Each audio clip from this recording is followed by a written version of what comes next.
And we're live! Welcome, ladies and gentlemen, to Save or Dice, the Kharos Stones. I'm Cody with Taking 20, and I have some beautiful, wonderful, incredible, sexy, amazing, talented, occasionally, people. We have Lauren B, aka MissGinjaNinja. We have Mike Hunt playing Draxus of unMadeGaming. Valentine by the famous Jacob BUDZ, great-grandfather to Cody BUDZ. And we have David FRIANT of Nerdarchy. And of course, we are joined by the Fat Goblin, who has been dealing with our shenanigans and all those things. So thank you, Guy, from How to Be a Great GM, for being here. We have a few words for our sponsors and a little bit of house cleanings and a couple of announcements for the game next week. So I'm going to pass this thing over to Dave. Dave, take it away, man. All right. I guess first off, as always, want to thank the sponsors, because without them, this wouldn't be possible.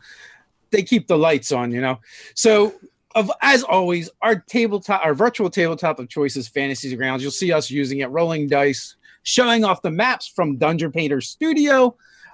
Maybe we'll get some more glimpses of those amazing Bolivian sky wows. I can't wait till we start the synchronized. I guess it's not a swim team. I guess it's maybe more of a fly team. And then we have our newest sponsor, which is Elderwood Academy, which makes awesome things crafted from various woods. And I believe when you go over there, right, you create everything on their site, Cody? Yeah, pretty much. You actually, that was smooth and easy. You can customize like their dice towers and stuff like this, however you want. And they've got a whole bunch of really awesome swag. So links to these guys, and of course that's who we did the giveaways for the hex chest. So thanks for Elderwood for being a big part of this and for hooking me up. I'm just gonna say thanks Elderwood. We appreciate it, Dan. Thanks, Quinn. But speaking of contests, we have a couple more going on. We have one from Dungeon Painter Studio where we're giving away 3 stream keys, or I should say they are giving away or allowing us to, which is awesome. And also we are giving away that cargo crate box from Torg Eternity from Ulysses North American Game. We'll slap this thing. We'll slap this thing up on the screen here real quick so you guys can see everything that's included. So we're going to be doing a giveaway for Torg Eternity. It is their cargo box, their ultimate cargo box. It was only available during the Kickstarter that they ran. We have been given 3 of these things to give away. And that giveaway contest is now available throughout the whole world. I know that yesterday when it went up, it was US only, but anybody can enter. So go enter, take a couple minutes here, and go click on that. You're going to get this 25-pound cargo box of swag. We're going to give away 3 of these bad boys for the new Storm Knights Torg Eternity game right here on Saber Dice. Sorry, that thing's heavy. It's legitimately heavy. Massive. Cody's gonna throw out his back just showing off that box. Check out this guy. The stream just cuts. I know. I'm over here like I gotta bend over. I should be picking this thing up with my legs. But yeah, so legs. I hate you, Mike. So that's it. Last thing was there was one more thing, Dave. Next week's game. Oh, yes. One more thing. Of course. Next week is Halloween, and some of us had previous commitments. Some of us have small children, or somewhere's in between. So we're going to be taking off next week, but we'll be back the following week. Some of us have small committed children. As the case may be. All right. That's enough of house cleaning. Let's play some fucking D&D. So the Fat Goblin, the stage is yours, sir. Thank you very much. Would all of you please make an initiative check? Oh, sweet. Way to start. That's awesome. I'm sorry. Cody, oh my God. I'm fine. I think he's got to make God, I hate this game so much. I hate Guys, it's this fine. game so much sometimes. Nice, guys. Good rolls. Great rolls. Oh, God. Right there with you. Am I not a halfling? I can't fucking reroll this. All right. No, you're a goddamn human. And You're a human. Wrong game. All right. Shall we just roll for you quickly, Draxus? Are you there? All right. Good. So 21, 2, 11, 4. You're muted, Mike. Not bad. It's okay. Nothing I had to say was important. I'm hearing you once, and I'm like, does he know he's muted? Probably not. As you are standing, let me refresh this map for you, on the edge of the Great Temple Complex. There are 400 of the acolytes, which I'm not going to populate on the map, charging towards you, all now with a fervor and a vigor that has been inspired in them by their new cult leader, who was basically trying to figure out how to take over the cult, and the new 5 arrived and, well, helped out his little problem.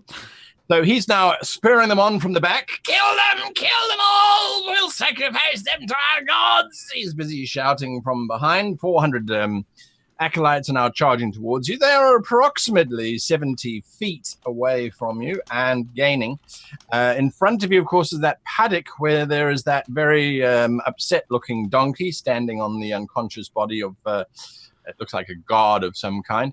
And then the rest of you are clustered. Vankus, you and the young princess. I'm actually going to move you down here. You're at the bottom of that pyramid. Beyond the meadow, you can see the edge of the floating island and the great white and blue expanse of the, the solar sphere stretching beyond that. What are you doing in your initiative order, Valentin? I look over. The donkey just spoke, didn't he? Yes, he did. What did he say? Well, shit. I look up at him with Barnabas over my side and I say, you can talk? The donkey looks at you with these great big brown eyes, and then those eyes, with difficulty, refocus behind you at the 400 acolytes running towards you. We need to go. I think you're related to a thing I've got right here, so you're going to come with us. And I go over, and I've got Barnabas, and I pick up the donkey, and I turn to everyone and I say, where are we going? Okay, and then I turn probably towards the edge of the island. All right, you're running towards the edge of the island. Draxus? I think we're running. Oh, yes. Well, you're unconscious. You're fine, Cody. You do whatever you want. Where do you have the donkey? Are you on it? Are you riding it? I grabbed him. As he grabbed the donkey, by the way, the donkey's legs went straight, stiff out the side. As the look on the donkey's face is one of pure and utter terror, as it's being grabbed by this giant Valentin. I'm sorry. I'm still trying to get over the fact that you just like cho'galled the freaking horse. He looks to you and he's baffled as you're questioning him, holding a donkey and holding Barnabas, and he just starts to chase. Yeah, I can imagine. Yeah, he just starts to chase after you. I don't know where we're going. I don't even know where we are. It's not a miniature donkey, right? This is a regular full-size donkey. It's a large donkey. I'm just busy looking at Valentin's strength here. It's not so much running as there's a sort of a funny gait happening where you're sort of hopping on one leg and then swinging the donkey around and then swinging the donkey around with Valentin sort of just dragging around next on your shoulder. All right, so you're running as well, Draxus. Yeah. Vankus? Actually, can I try to figure out where the hell we are? In terms of, you are obviously on a small floating island in the solar sphere. Yeah, I knew that much. Right. I jumped onto it. Yes. Do I know like what island this is? Is this like a charted island? Do I know? No, this is one of the little islands that drift around. They part of the world, they gave up naming islands because so often those islands will actually collide with other ones and then either get destroyed or merge with them. And that will cause other parts to break off. So the way that islands are named now is usually by what cities are on them. And this has no city on it. So this is just one of those islands. And I don't as a scholar, I don't recognize these indigenous people by chance. You can give me a religion check. Sure. Let's see how bad that goes. 12? That's not bad. Look, they're Ivanites. They're the individuals that believe that if you are completely sunburnt all the time, you are worshipping the god correctly. Perfect. So they're worshippers of Ivan.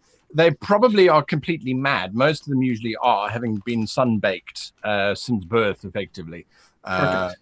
Yes. Yes, Not enjoyed by almost any other race or people out there because of their insanity. Cool. Yep, he runs faster. All right. Vankus? I look up to where we came from. Where's the whale at this point? Are they just like gone? You can't see them at the moment. Okay, that's not a good sign. I will move towards the rest of the group, and as I do, I will ask the princess, what can you tell me about this donkey? The donkey? Well, he was a normal donkey yesterday morning, and then there was the star from the sky, and suddenly he was glowing green. Okay, so they're far enough away that I imagine I probably didn't hear the donkey speak. Correct. Well, once we get to the donkey, I'll talk to him and ask him about what's going on and why is it. I wouldn't do that. He is a very foul donkey. He is not someone you want to talk to. What do you mean? You have other people that can commune with the spirits to talk to the donkey here? No. He is a Bardesian donkey. They can talk. Unfortunately. Would I know anything about these Bardesian donkeys? So, yes, you do. They're very rare, and it's not just donkeys that can be Bardesian. Bardesian just refers to the effect of an animal that is born under certain auspicious circumstances. The rumor is that as someone dies, their soul is pulled towards the binding spell at the center of the planet. And if that soul happens to pass through an animal as it's being born, the animal is awoken. And it's just known as the Bardesian effect. Okay. So it's very, very uncommon. And most scholars go, that's not how it works. But of course, they can't tell you how it does actually work. They just know that that's definitely not how it works. Oh, this donkey must have definitely got a bad soul. It happens sometimes. Yeah, that's what we were thinking. And then it got hit by a star. And then we realized maybe it was a special one. It is sacred to us. My traveling companion also got hit by the star. This whole time I'm just keep moving towards him. I also got hit by a star, but I'm not sure he's so special.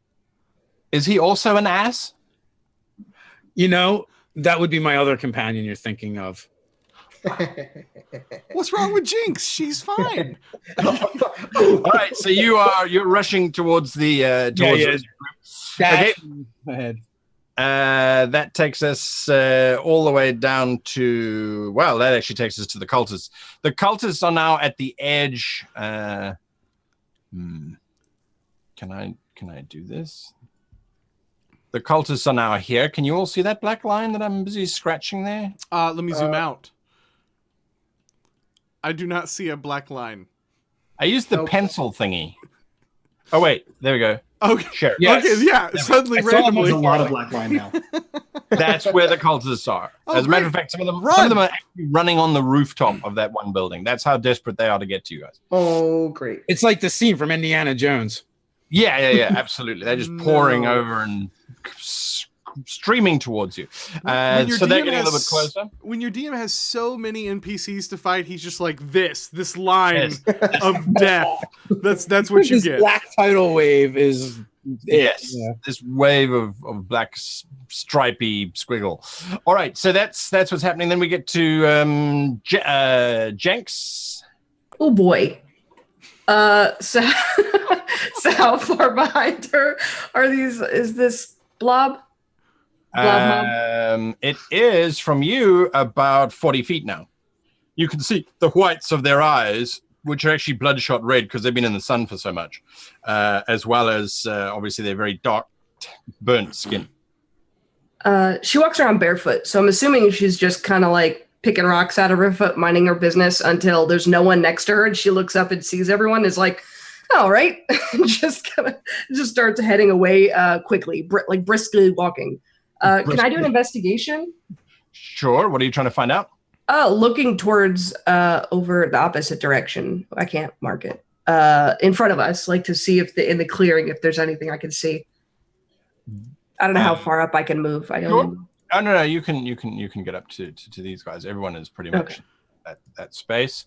Vankus is a little bit behind. He's unconscious and dead, so he's gone. Oops, did I just make the wrong person disappear? No, I don't know. All right. Yes. So you're looking around. Give me an investigate check if you want to see something specific. Okay. Oh, -1 to it. That's going to be good. 17. All right, that's not bad. As you're rushing forward, the trees in front of you, you can see the ones right at the back, which have that horrid habit of leaning out over the precipice of the island that obviously looks down into the great void beyond. Those trees that are leaning out, the tips of them seem to be moving quite dramatically, and you can't understand why. There doesn't seem to be any wind anywhere else. It's just those tips that are moving quite dramatically.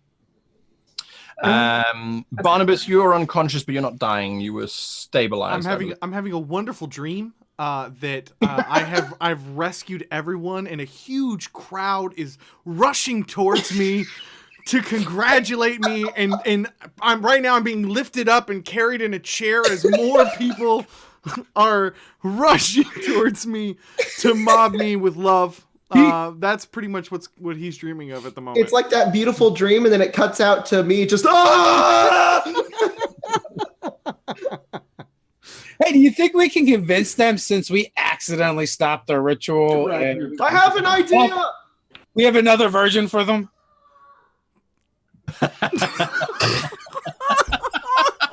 Barnabas is for sure a virgin. For the record. All right, as you are running forward with these thousands of, or 400, I can say thousands, 400 cultists charging up behind you, the screaming of the cultists suddenly changes pitch, and then it goes very quiet. And Valentin, you're in the front, so you see this. Jenks, you see it as well. Yeah, I'll turn around. Trees. Oh, you turn around to look at the cultists? Yeah, or both. I mean, as soon as they stop, I'll look, and then I'll see whatever they're stopping screaming at. All right, so you're kind of doing the whole backwards and forwards thing. Those trees suddenly part, and the Skywell surges through them. She is going at maximum speed, and she's about 4 foot above the ground as she's just sailing forward. Yes. And she is going at full speed. Way above on her hump, you can see the captain, and he's shouting. You don't know what he's shouting. It's so far away, and they're moving so quickly that it's just lost on the wind. Are they about to impact with us? No, they're 4 foot above the ground. So the trees have just been blasted apart by the intense speed that she's traveling at. She is moving, by the way, at about 120 feet around. So she's going to pass you this round. Trailing from her sides, you can see there's several ropes hanging. Well, hanging is the operative word. They're dangling at an angle because of the amount of wind that's sort of blowing on them. What are you doing, Valentin? If you leave me, you're off the show. I swear to God, if you leave me, you're off the show. Wrap it with my teeth. And I look down and Jesus. I look at Draxus and I know he won't do anything. Do I see Vankus? Yes. You're right. Yes. Vankus is running up. You do. Vankus, take Barnabas, and I drop Barnabas on the ground, and then I grab the donkey with one arm with all of my strength, and then I grab onto a rope and hopefully just get lifted up as we go. Absolutely. All right, so you grab onto one of these ropes. Someone has been very thoughtful and has knotted them, so it makes it easier for you to grab onto these ropes. Would you please give me a strength check? Oh, sure. I'm not that bad at that. If I can look at my character sheet here by getting rid of the map. Strength, that is a pretty good. You sail up into the air, kind of holding onto the rope, holding onto the donkey, looking down imperiously over everybody. This is not something that you make this look so easy that it's as if the rope was reaching out to you. to be grabbed. That's how easy you make it look. Draxus, you see Barnabas being unceremoniously dropped to the ground, and then Valentine and the donkey taking off into the air. Did I hear him? I'm pretty sure I was running right next to Valentin. So did I hear him yell for Vankus to get Barnabas? Yep. Perfect. I go for the rope. All right. You grab the rope. Oh, good. Give me a strength check. It's not difficult to grab the actual ropes themselves. They're sort of fluttering around in all different directions. Oh, man. Can I sell you on acrobatics?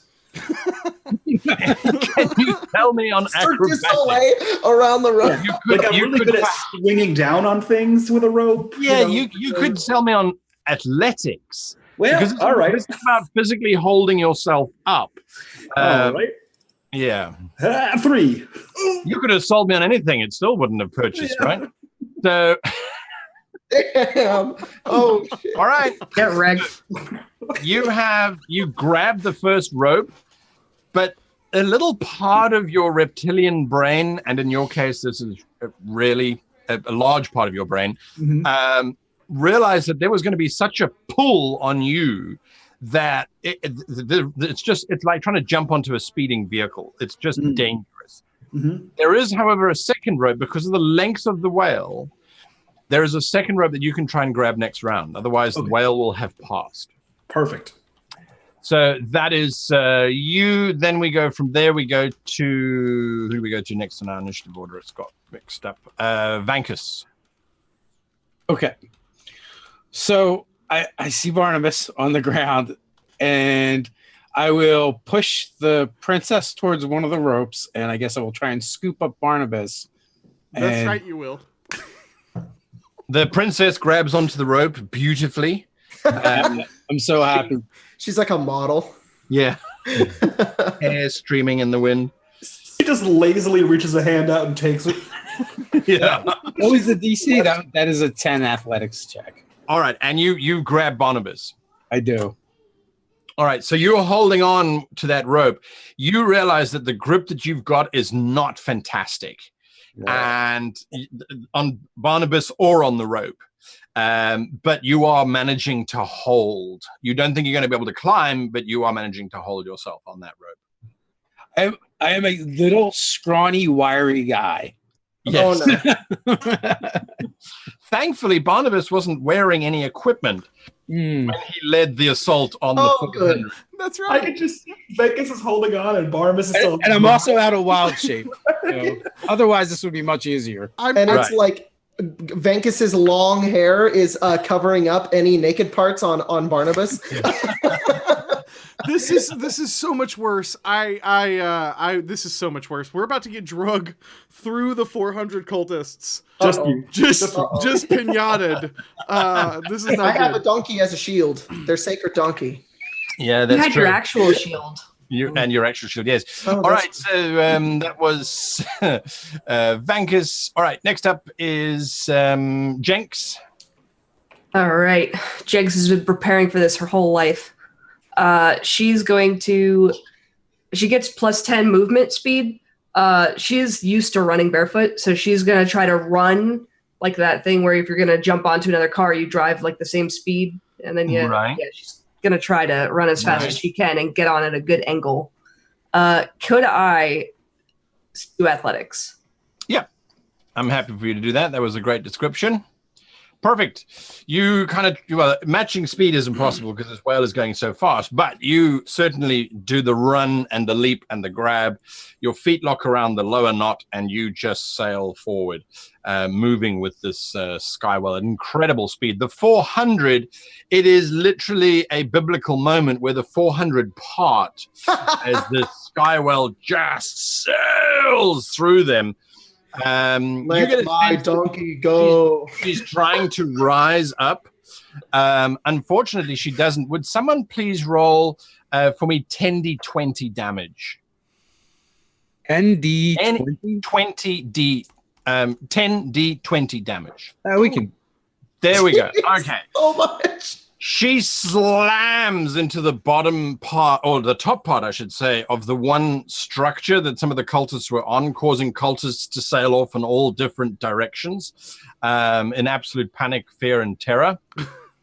The building is completely leveled as she basically decapitates the top of it with her lower sort of belly area, I suppose you could say. All of those of you who are currently hanging on, you take 1 point of damage as bits of masonry and cultists just sail past you in all Bits different of directions. cultist. Yeah, collateral cultist damage. Yeah, it is collateral cultist damage. Yes.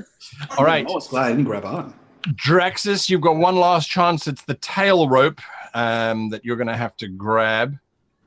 Oh man. Come on, Draxus. You just grab it. There's that moment of hesitation. It's like, oh, and then you grab it, and suddenly, whoop, you lift it off of your feet with this terrible velocity. And you are the last one to see the carnage that has been left in the wake of this whale. You skimming over the top of this ruined building. The cultists are all running around in panic. Some of them are crawling around. There's wailing and uncertainty. The chief cultist is still standing there, sort of.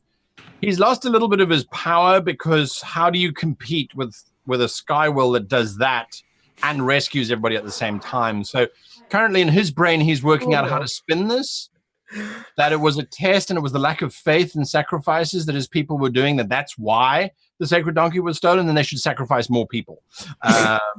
As Barnabas's unconscious body is being drugged, his dream has now shifted, and Brax himself has flown down from the heavens and lifted Barnabas up on wings, and he is now soaring through the sky in the glory of Brax. And Incredible. Everyone down below is in complete awe of the miraculous works of the one and only Sir Barnabas Bray.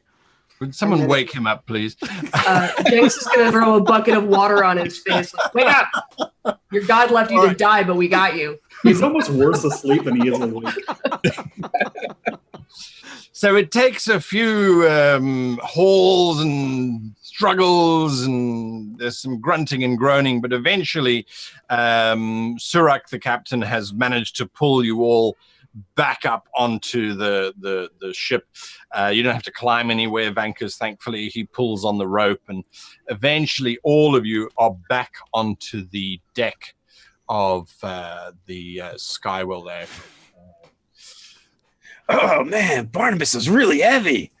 Oh, I think I pulled something. Yeah, so is this donkey. I'm quite impressed you'll be all right to pick it up. You carried that the entire way. I never want to do that again. Jenks is going to pet it. Of course she is. You're going to pet it? Yeah, she wasn't there when it was talking. Oh, that's true. That's true. The moment you sort of put the donkey down, it trots around in a little circle with its tail wagging a little bit. And then when you start petting it, for a while, its ear kind of cocks to the side as you're sort of petting and stroking it. And then its back hoof starts to thump against the deck as you stroke it some more. And then you hear this word, or you hear the sort of litany of, oh, yes, just there. You got it. Yeah, don't stop. We're so close. Yes, just there. I smack Welcome to Sean Connery. Can't make that. I forgot this isn't the other thing. Never mind. I smack Nemia's hand. And Her hand is frozen when you go to smack it. I look down at the donkey and I say, okay, we just went through a bunch of shit to make sure you got here. Who are you? And why do you also have, and I point at the green light. He looks very hurt that the hand is no longer patting and stroking his ear. And he sort of fixes you, Valentine, with this stare that only a donkey can really achieve because its eyes are on the side of its head and not on the front of its head. But it looks at you with both of those dark eyes, with this very long face. And then eventually it says, I don't know the answer to any of your questions, but why did she stop scratching my ear? And he sort of nudges his head back towards you, Nemia. Continue scratching the donkey. Yes, continue scratching the donkey. Are we Scratching the donkey. Now? I believe she's looking for the word please. Oh, I don't have it. Then I don't have any more scratchies. So she gets up and starts walking away. That's animal cruelty, that is. I'll report you to an authority or something. And then The whale. the donkey looks over at you, Vankus. I will actually scratch. I will start scratching the side of his neck, and I turn to Valentin. So you knew the donkey was down there? The heart told me to go down there. It's more like it likes to point me in the direction. I think it wants to find all of the other people who are like this. People, some of them are donkeys, I guess.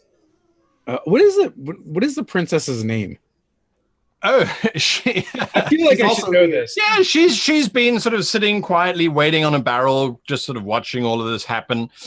You can see Captain Surak has brought her a drink on a tray, and he's sort of fawning all over her because she is quite beautiful. And that green gem is still around her neck, as well as the robes of a cult leader that she's wearing. Is the gem in any way similar to the ones that are embedded in the donkey? It just looks like it's a fairly expensive green gem, quite an expensive bauble. Yeah. Valentine, I just thought you were like Barnabas and you wanted to rescue the princess from being murdered. I have no opinion on other cultures that aren't my own. They have their own, prospects. What? If she was willing That to reminds me, and I will interrupt Valentine. Start chanting and oh great nature spirits, please revive this one, and I will cast a healing spell on Barnabas. Oh, good. Are we just going on here like there isn't a speaking donkey on a flying whale? Draxus, it's been quite a day. It's only been a few hours. In fact, it's only been 30 minutes. It's been a really rough 30 minutes. No, I get it. I gotta catch my breath. Also, Barnabas is going to come back to life, so I don't think. Make it stop. He tries to stop him. David, give me some heals, please. I am going to give you some heals. That's the thing. Valentin is just going to collapse next to a few barrels and begin to take off his armor because he's just tired. Donkey, what do we call you? This donkey feels like it's informal. Well, I've only ever been called that donkey and a few other bits and pieces. The donkey looks over at Vankus, who's now healing Barnabas, and then the donkey sort of trots over with his little hooves over to you, Draxus, and sort of extends his neck and his ear towards you. No scratches? In the name of science, I'm going to scratch your head. Oh, yes. But for as long as I do, you have to answer any questions we have. Yeah, I understand that. Is that my name now? Donkey or... No, you said science. No, damn it. I don't know who's worse. And I'm in favor of calling him Scratches. I could deal with scratches. Scratches it is. All round, yes. As Barnabas kind of comes to here, he's going to kind of look around and see Vankus over the top of him and like only mildly panic for a second because we're flying through the air again. And then he's going to kind of start, you can see that kind of look as he's kind of like assessing and he kind of checks himself. And he looks over and he sees Valentine, who I guess you're like taking off your armor. Yeah, Jacob? Yeah. Yep. While you're doing that, I'm going to come up right from behind you and just shove the crap out of Valentine. He is going to just shove him hard and down and into the crates and try to catch him while he's like, off his arms over his head so he's off balance and just shove the crap out of him. What do you think you are doing? What are you doing, Barnabas? He saved you. Did he? Is that what you call it? And where is the girl? Right there. Right over there. She raises a hand. Glad to she has see the you name. made it out, my lady. Yeah, thank you, Barnabas, sir. you were going to kill people. I wasn't going to kill everyone. I was going to stop the disgusting ritual sacrifice to a blood god over some demonic possession or whatever this man thought he was in. Look, I understand you respect your religion, but you can't go around and just kill people that you disagree with. Oh, really? You can't go true. around and just kill people and tell them that they have to die so the sun comes up? No, you can't do that. You can't do what you did. So what if I tell you tomorrow that I have to sacrifice you to the sun god? How would you feel about that? I don't Well, I'm not a part of your culture. My friends, don't fight. It's okay now. Princess Leslie is fine, and she's been saved. So we'll never try and sacrifice her again. She's no longer eligible for that. My name is Bahamut for this. Thanks for the donations, guys. She raises her hand. It's Loka, actually, is my name. Put it down. Put it right down. Loka, tell me, how many died yesterday? Barnabas, How many Oh, died yesterday? He's like totally shifted and he's pissed. 15 15 or so. How many There's a will die tomorrow? I counted like 20 bodies. Well, that was this morning. I was the last one. I was supposed to be the last one. There's this weird coming from Draxus, or near Draxus anyway. And you sort of look over and the donkey's back foot is just sort of thumping against the wooden deck as he's scratching it. 15 yesterday. Today was 20. I was the 21st one, yes. And tomorrow another 10, 20 lives? Depending on the results and the omens that well, I don't know who's the new cult leader, but depending on what he saw in the entrails of the sacrifices, maybe more, sometimes less. He kind of cuts his eyes back over to Valentine. That blood is on you. Sleep with it well, my friend. You've enabled the sacrifice of innocence. People in power using and abusing that power however they want against those who will be led. There's more blood on my hands than you could possibly imagine. Yeah, and 20 more of them. And more after that, and the day next. Valentine, you'll be fine. I've let a lot of cults just live. It's fine. You sleep just like a baby. Barnabas, if you'd like, we can swing the whale back around and drop you off there, and you can have a good hearty talk with them while we go deal with space rocks. What's done is done. And a talking donkey. What? And whoever she is. What do you mean a talking donkey? Scratches. He's very, very vocal about what he wants. This is Scratches. And this donkey talks. Yeah. Scratches, you want to... Do I see a green thing on it? You do. on his shoulder blade and through to his chest is that green glow, similar to Valentine's. Oh, hail the glorious Brax who has brought us a gift of a talking donkey. Nope, that's not...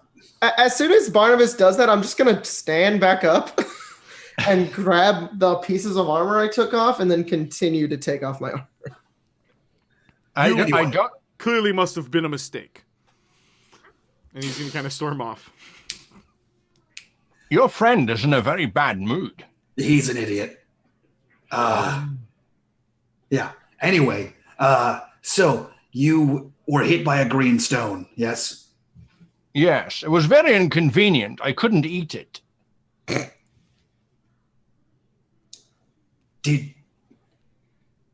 Where did the stone hit?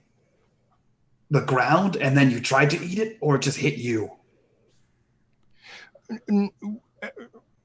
It's a bit vague, really. I was walking, carrying things, as is the lot for my people. Mm-hmm. Walking, carrying, overburdened, wondering about the nature of the universe, as one does when one is carting sacrifices to the Grand Temple. The next moment, there was this shocking, brilliant light, and suddenly I wasn't carting or carrying anything. As a matter of fact, I was being carried rather better than your friend there was carrying me. And then there was food and scratches aplenty. No, you can see where you fell on the proverbial totem pole there, based on how you were carried. And how long ago was this greenstone? It must be yesterday, not very long ago. And have you had any strange dreams?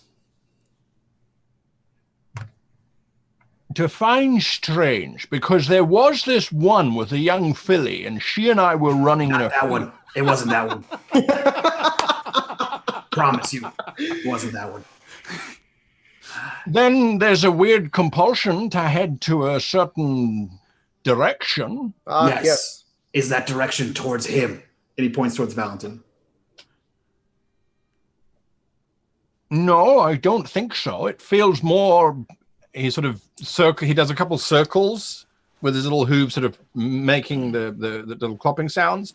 And then he looks up much more, not much more, but he looks towards the east.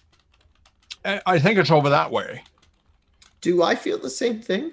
Yeah. You do, as a matter of fact. Yes, mine is telling me to go that way as well. Huh. Well, I couldn't get the stone out of you, so chances are... I mean... Probably leaving that one where it is.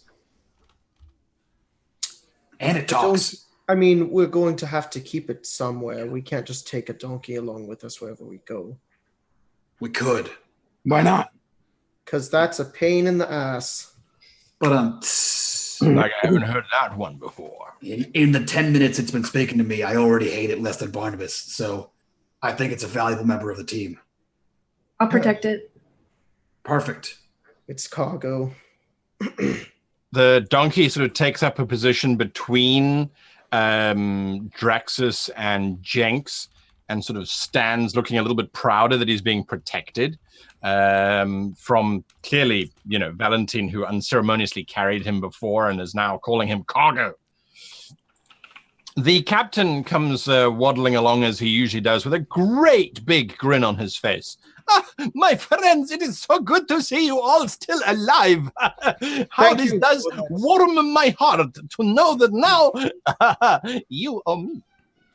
Now we're even. Yep. Yes. We're even. He said that all bets were off last time, he says, pointing at the back of Barnabas. You're right. He said all bets were off, not debts. You didn't hear him properly.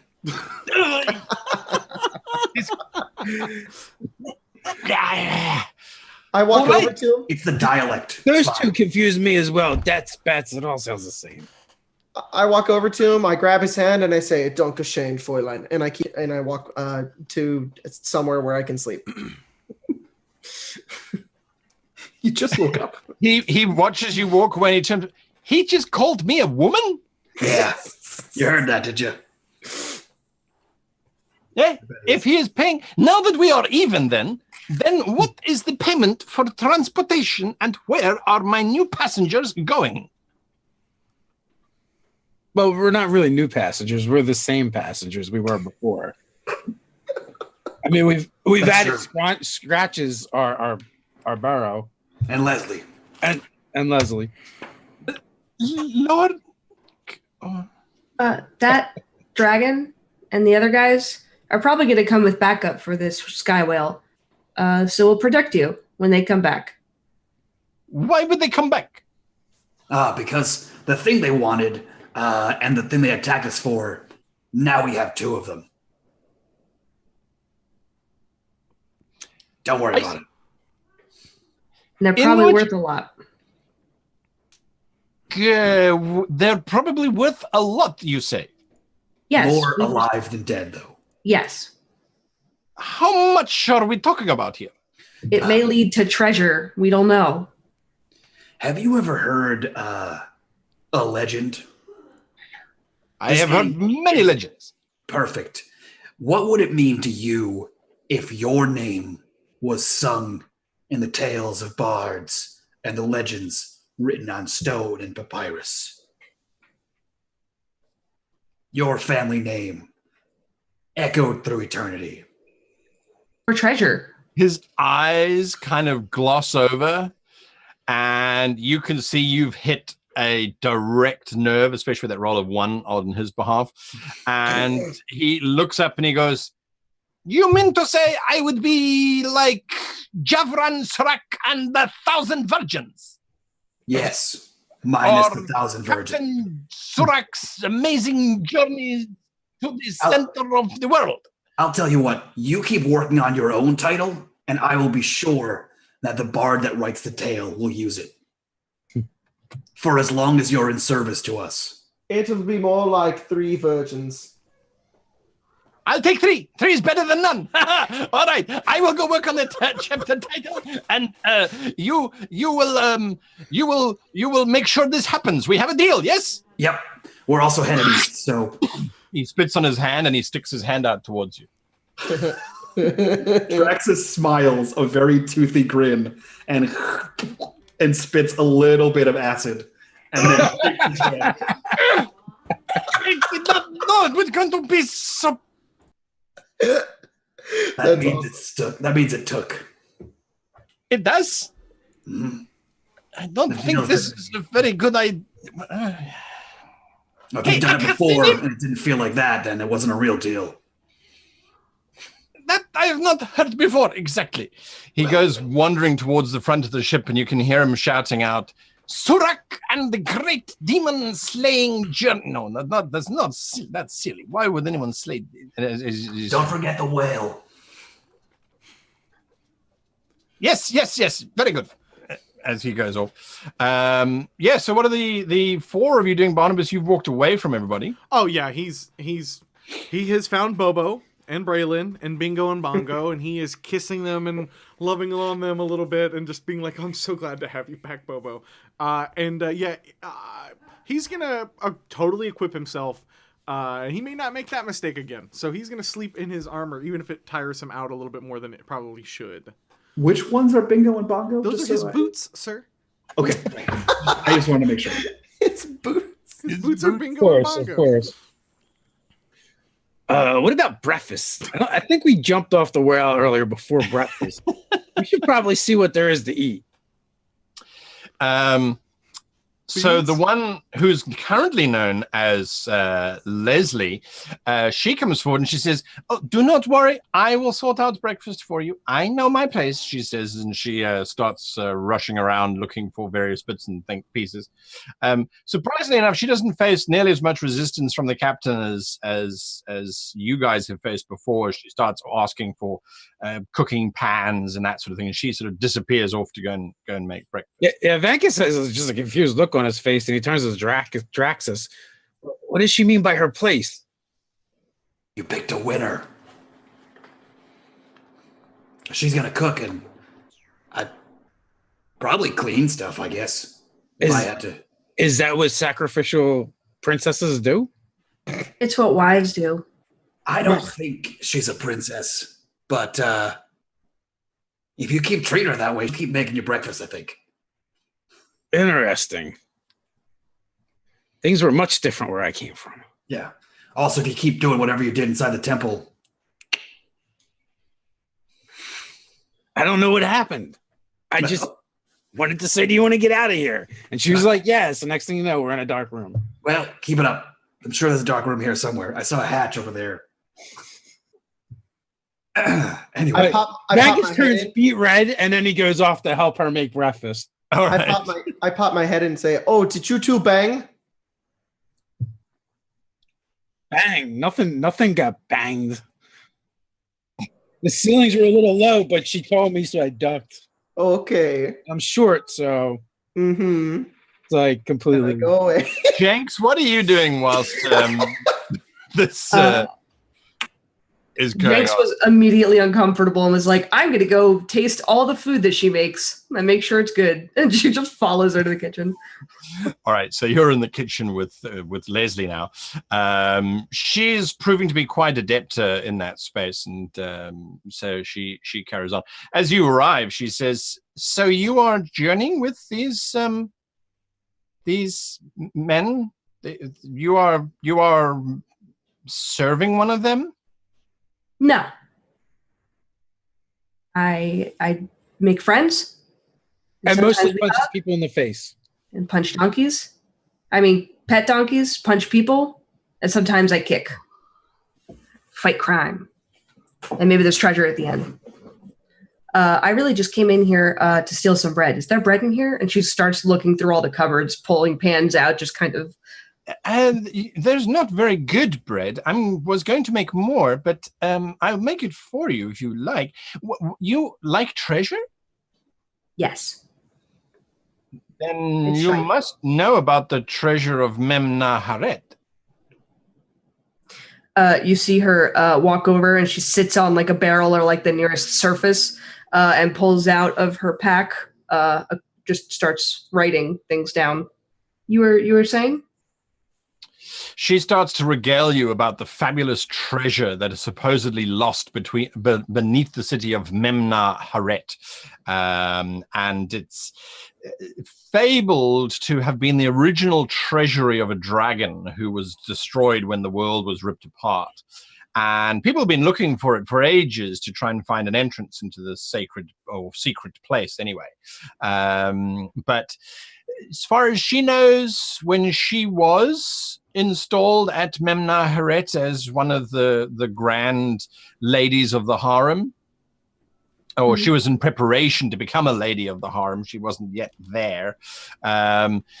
There was rumors that there were tunnels that led from the main palace of Memna Haret down into this treasury. And that's actually how Memna Haret manages to stay alive, even though it's on the same island as an orcish town, is they bribe them with gold from the sacred treasure of Memna Haret.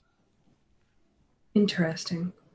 But she supposes that her adventuring life is now over. I'm bonded now to Vankis. Is he a good man? I mean, that Vankis... I'm right here, and I think I'm okay. What do you mean by bonded? I don't remember us doing any rituals or magic or talking to spirits or anything. She blushes furiously, and she drops to her knees directly in front of you, and she says, I have underperformed for you. I will not disappoint you again, oh man of my future, she says, as she... No. Hard bail. You're good. You're good. I don't know what you're talking about. I'm so confused. You can join our pack. Hey, Vankis. She's eating a carrot, watching this whole thing go down from this barrel. I look mortified, like trapped. Vegas, I think you guys are together now. Yes, we're all together. Me, you. No, you. Oh. Yeah. Virgins are really clingy, I think. I get it. You mate for life. If that's how long you want to do it for, okay, but no, not like that. Like the owlbears. When the two of them come together, they stay together until they die. Isn't that why we in the temple? It wasn't that. I just thought you said that they wouldn't sacrifice you if you did that, and I just didn't want you to get sacrificed. I was really just saying you could come with us. We didn't even have to do that. But it was nice. You're nice. She looks at you with these great big eyes that start to fill up with tears. And she says, I thought you did that because you wanted me. I'm so confused. I do. But it's so fast, so sudden. The owlbears mate forever, but we're not owlbears. People are different. They do it all kinds of different ways. Sometimes they stay together. Sometimes they don't. Dave is over here mansplaining why he didn't want to get married. We're going to have to talk to Draxus. He seems to know a lot about this stuff. She nods demurely and rises, and she goes back to her cooking. Jenks? She's judging with eating. She's towards the end of eating this carrot and just looks like you two are gonna make bread for me. So I'm just gonna head back. and she's gonna take. She'll probably dig through her bag and find like a little something she found, like a button or something cool, like a little trinket or something, and put it on the table for her, and just say, "Here you go. You can keep this safe for me." I will treasure this. Thank you, she says. You're welcome. She takes it. She turns to you, Vankus, and says, "May I accept this gift?" You can do whatever you want. You don't have to ask me for permission. She looks sad again and then goes back to cooking. I'm going to go off to find Draxus because I'm very confused. All right. You're going to go and find Draxus for marital advice. That's the greatest idea so far. The rest of you are on the Skywell as she continues to sail. You've been going for maybe half an hour when the captain approaches the five of you and says, "So, we are about to arrive at Salaxadrome. Will you be disembarking there, or will you be wanting to book more passage to go elsewhere?" Where does the stone, where is it leading me right now? Right now, it feels as if it is pulling you in the direction that the Skywell is heading. So it seems to be on course. No, we should be fine. What was the name of the place we are going to? Salaxadrome. Salaxadrome. It is a big city. Good. Not our original city, but it will do. We will sell the cargo there, and then we will depart. Good. If you could, always wait for us in case we may need to use you again to get further place, I'm sure we could pay you. Very good. There is a 15 gold dockage fee for me to stay in the docks. Oh, I'm sure you could afford that. Fame, Captain. Is very expensive. I am learning this lesson, he says as he turns and starts walking off. The donkey looks up at you, Draxus, because he kind of follows you around a lot because your scratches are the best scratches. There's none of the soft flesh stuff that the other people have. Are you going to go and see my old master? Go on. Well, he lives here. What was he? He used to sell papery things. Books. That might be the word, yes. Stacks of paper bound in leather. Yes, not very tasty. I can imagine that. Do you recall his name?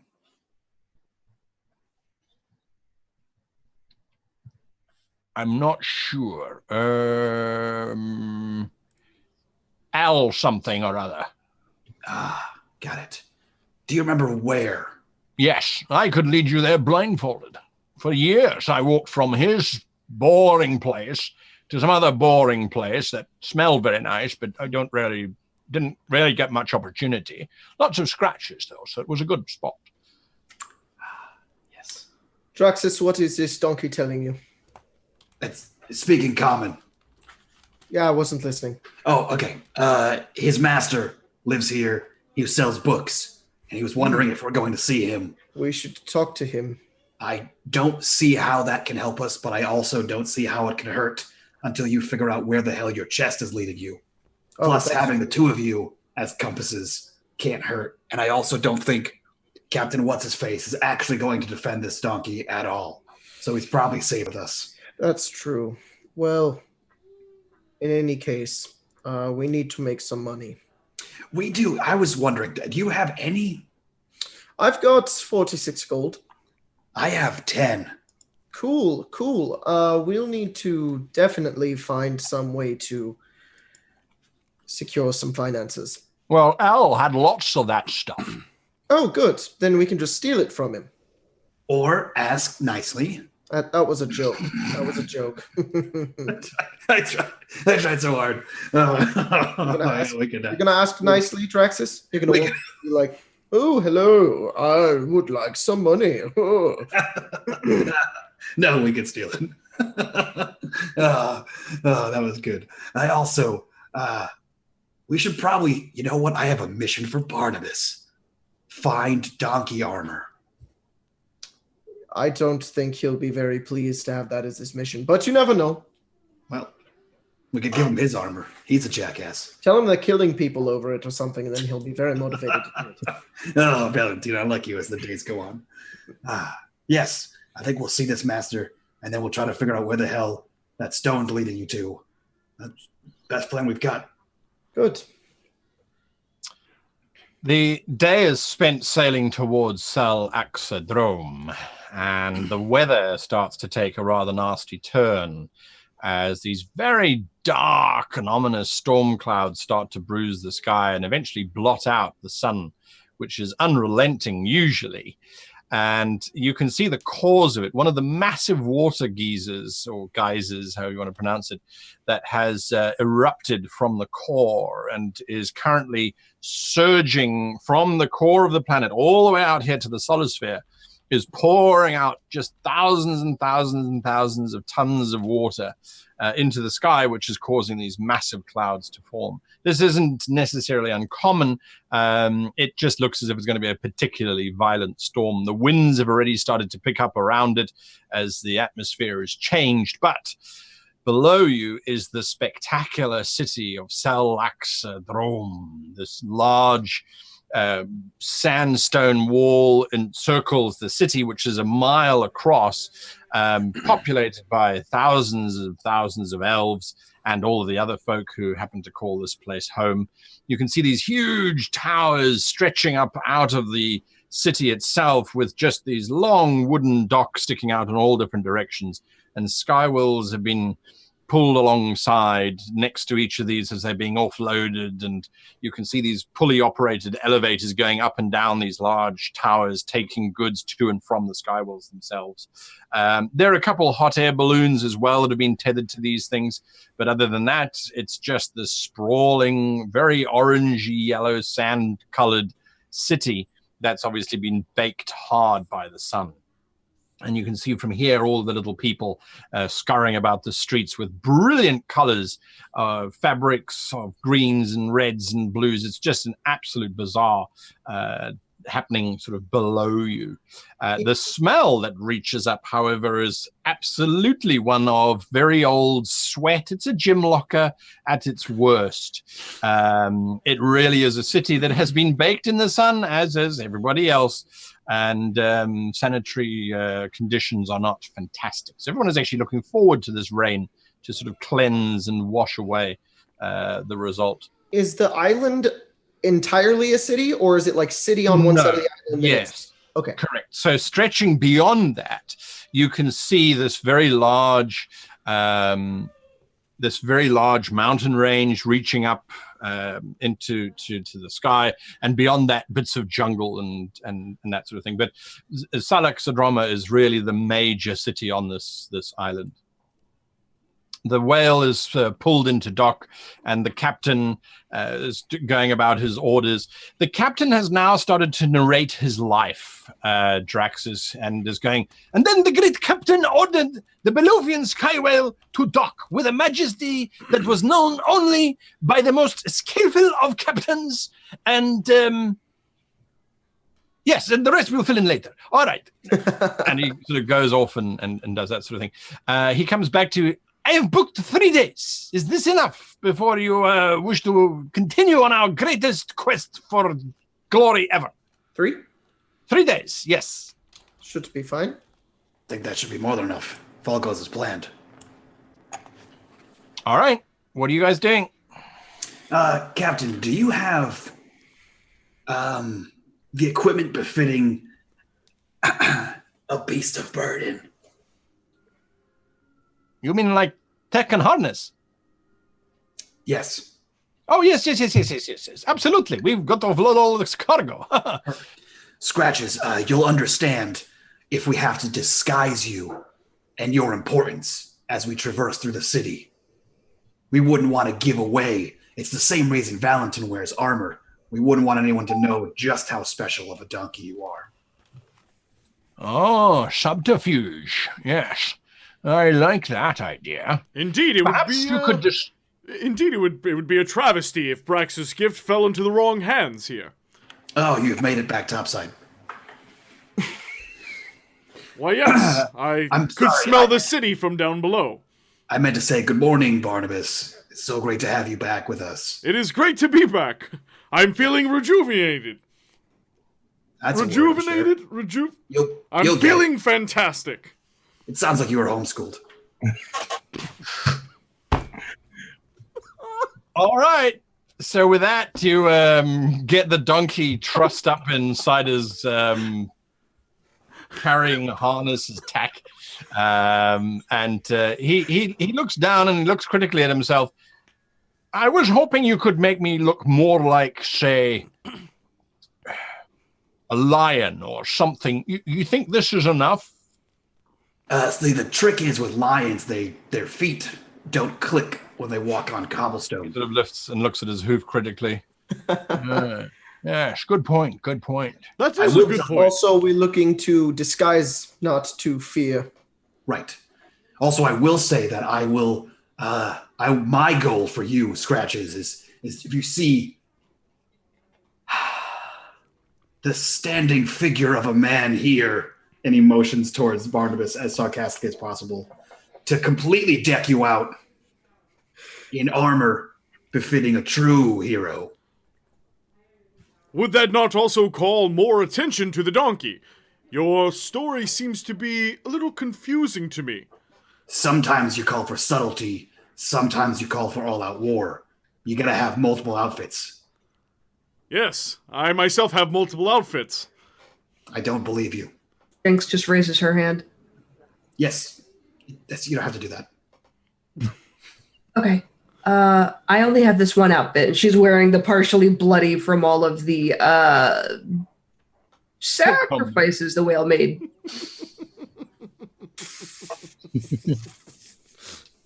Is this okay? Or should I go find another one, you think? I have a feeling you'll be fine. Okay. I saw more of your outfits holding those beans with the rest of the cargo. She disappears immediately to go find one. And, Go find another bag. Yeah. And then you just hear rain. What? As I spilled the beans. Oh. So whilst you're busy getting yourself sacked, Leslie comes over to you and she says, "Could I help you a little bit?" She says this to you, Jenks.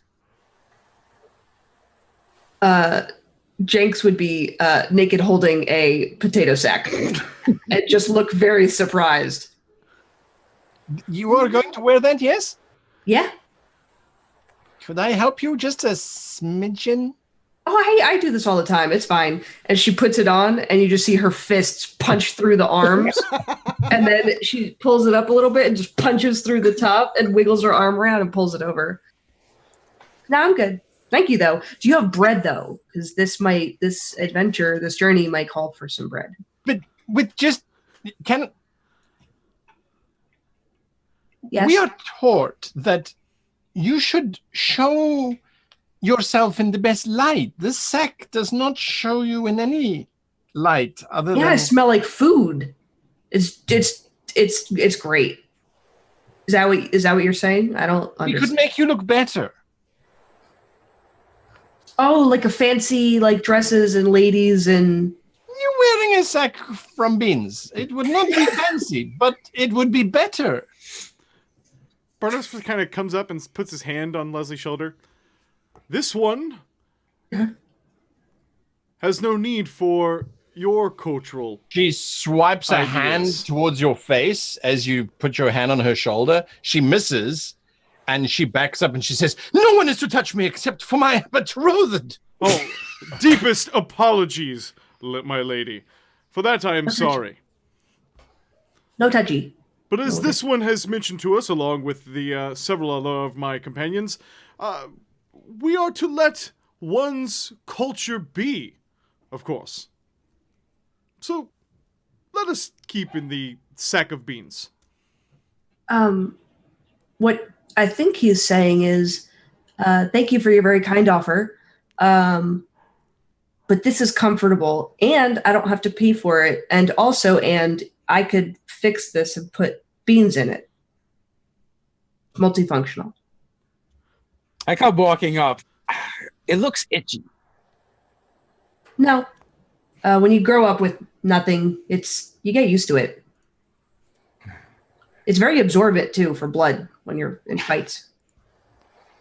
All right. Well, with the sack situation well worn, you disembark from the Skywell. Where are you heading?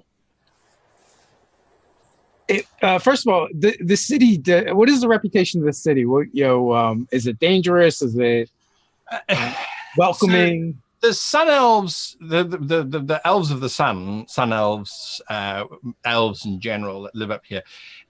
Anyone from the Terrasphere or the Undersphere, for that matter, assumes that they're all crazy because your primary occupation here is to guard into the sands and sift for gold. So people here tend to be a little bit unhinged because of the amount of time spent in the sun. But other than that, it's just a large city. No real reputation. The elves are known for being fairly ruthless when it comes to crime. If you are caught committing crime by one of the street patrols, which are wandering around, there's very seldom a trial. The captain makes a judgment on the spot. If you're a thief, they cut off your arm. If you're not, then they don't. For crimes greater than that, usually it's just death. There's very little... Makes sense. I'll grab Leslie's hand and kind of like settle up next to Draxus with her. And Draxus, my friend, you seem really wise, and I couldn't help but overhearing you advising Barnabas when it came to my betrothed's customs. Maybe you could help us out a little bit. Yeah. What do you got? Okay.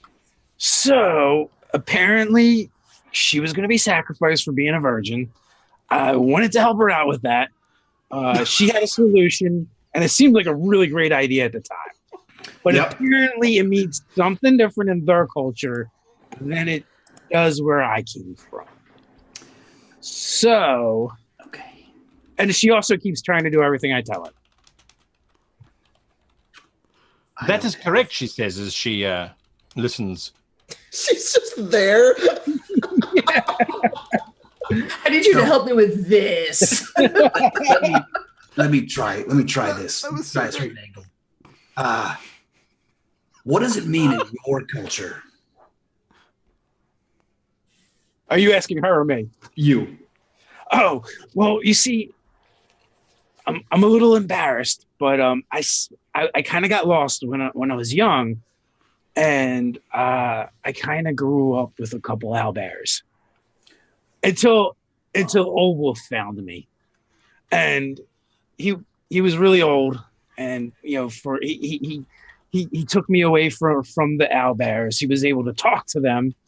He's the one that taught me how to convey with the spirits, and he convinced my mother to let me go with him. She was very upset and sad, and there's nothing quite like a sad owlbear. There's a lot of hoorah, hoorah involved, but eventually Old Wolf convinced her that it was the best idea, and I stayed with Old Wolf for a couple of years until he passed away. He was really old, but he taught me about people somewhat, but I was still rather young, so I ended up running with the scrappers. There's the kids we scavenge. I ran with them for a while. Mm-hmm. So my culture is I really don't even know what that words that word means. Mm. There's a quiet sobbing coming from next to you, and you can see Leslie is wiping away tears as your story finishes. I pat her on the cheek. What? Does she look sad? Yeah.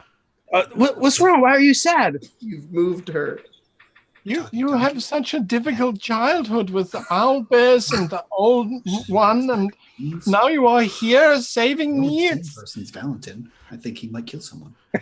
I know, it was good. The owlbears were great. They taught me how to survive in the wilderness, and and they were fun to play with, and they fed me. I would have died without them. And then Old Wolf taught me stuff, and he was really kind to me. It has been a good life, and now I'm on an adventure with my new friends. Can you fight? You probably should know how to fight because we've done a lot of fighting. I don't even know where to unpack this to begin. I could teach her how to punch things. Oh, this is like a communal thing that we're doing now. Okay. We're in a group. Yeah, Jenks is searching her for bread because she asked and no one answered. So she's searching this woman for bread, smelling her. All right, I'm gonna. Venkis, if you would like some assistance in making this bond more permanent, I'd be happy to assist you. I am, of course, ordained by Brax himself to overlook such rituals. I think that their culture runs counter to those specific rituals, but okay. How do I? Shit. How is it? Why don't we just have a party when we find whatever we need once we're done doing all the crazy stuff? We'll have a few days to plan it, and then we'll have a wedding. You know, if we're all alive.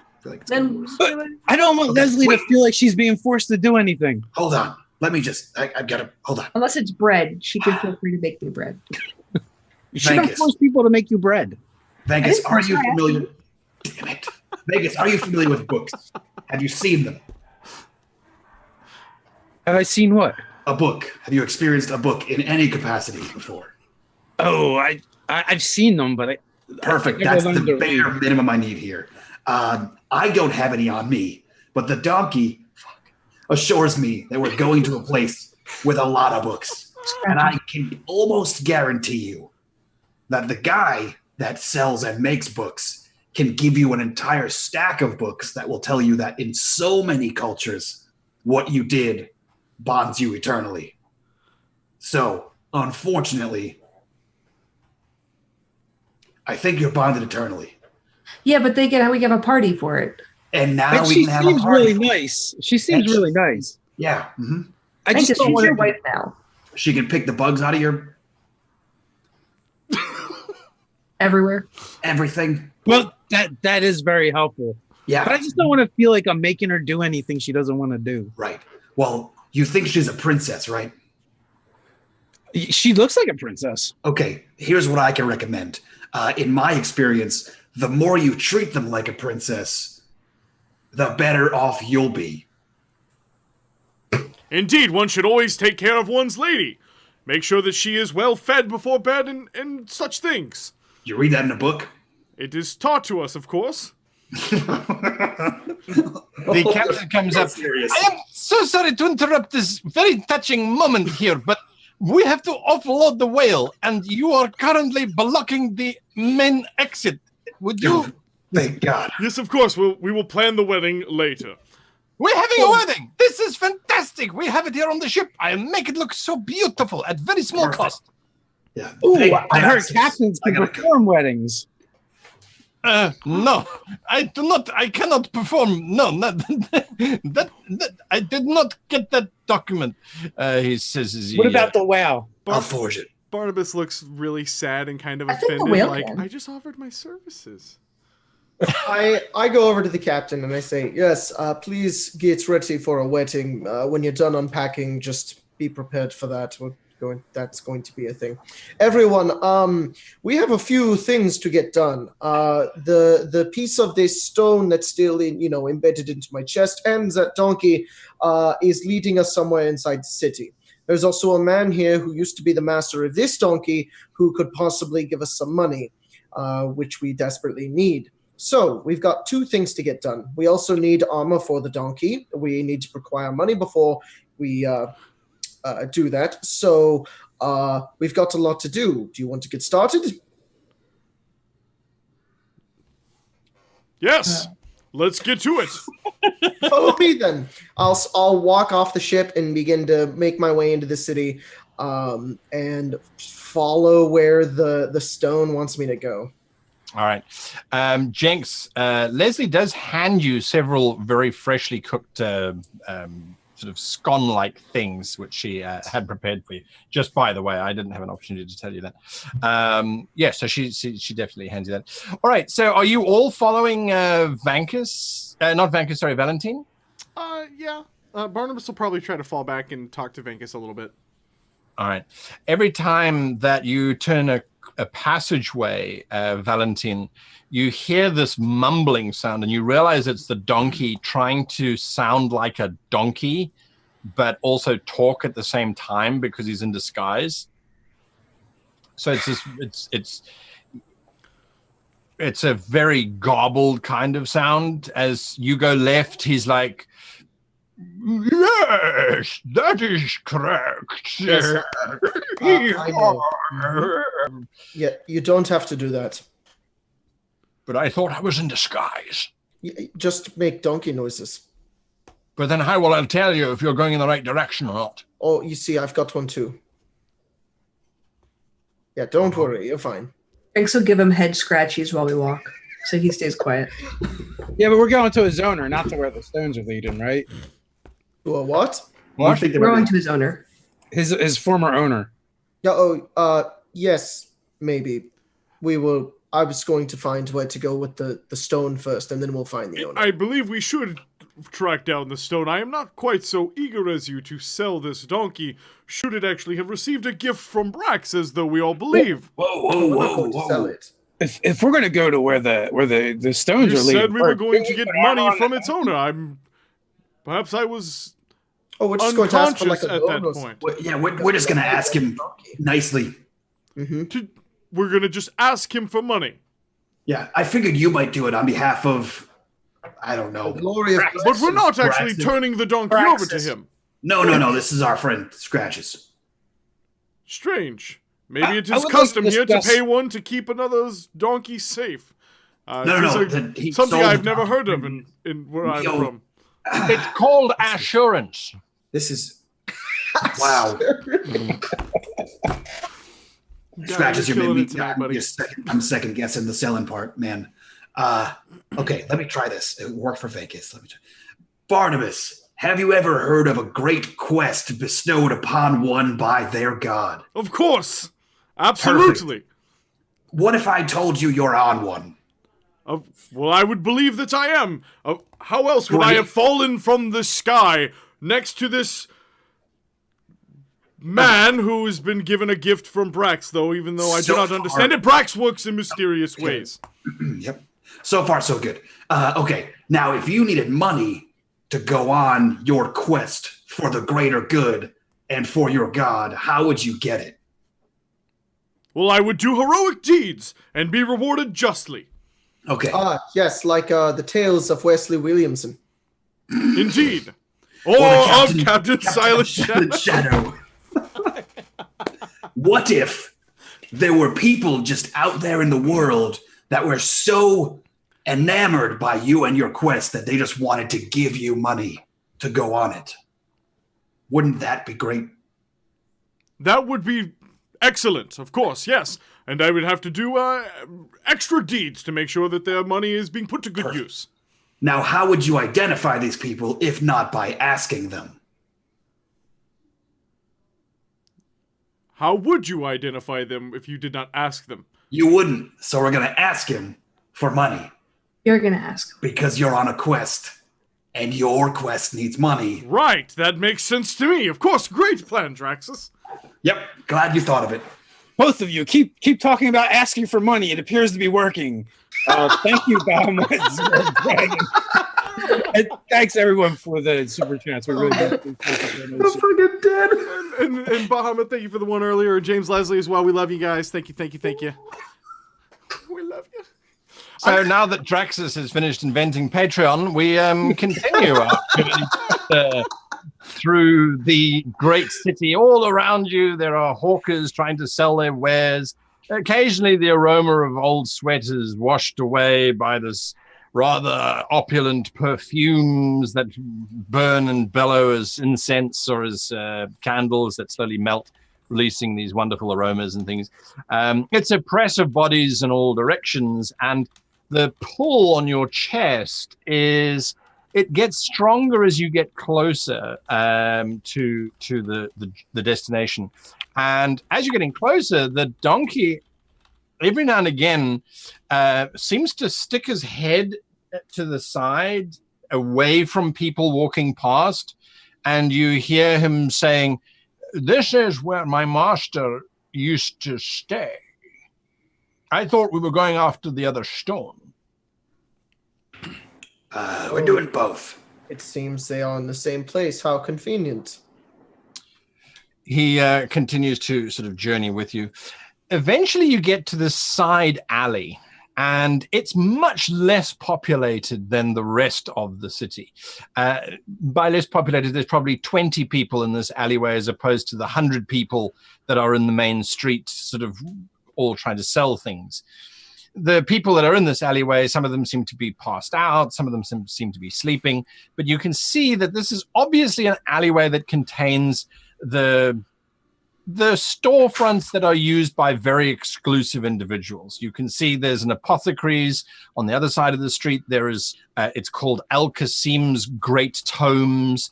Beyond that, there's bootlaces and other things you always need. So there's various little knicky-knack kind of boutique stores that line this particular alleyway. Can you... Wait, your passive perception is really high, Jacob. Not yet, but it's pretty good. It's 15 right now. 15.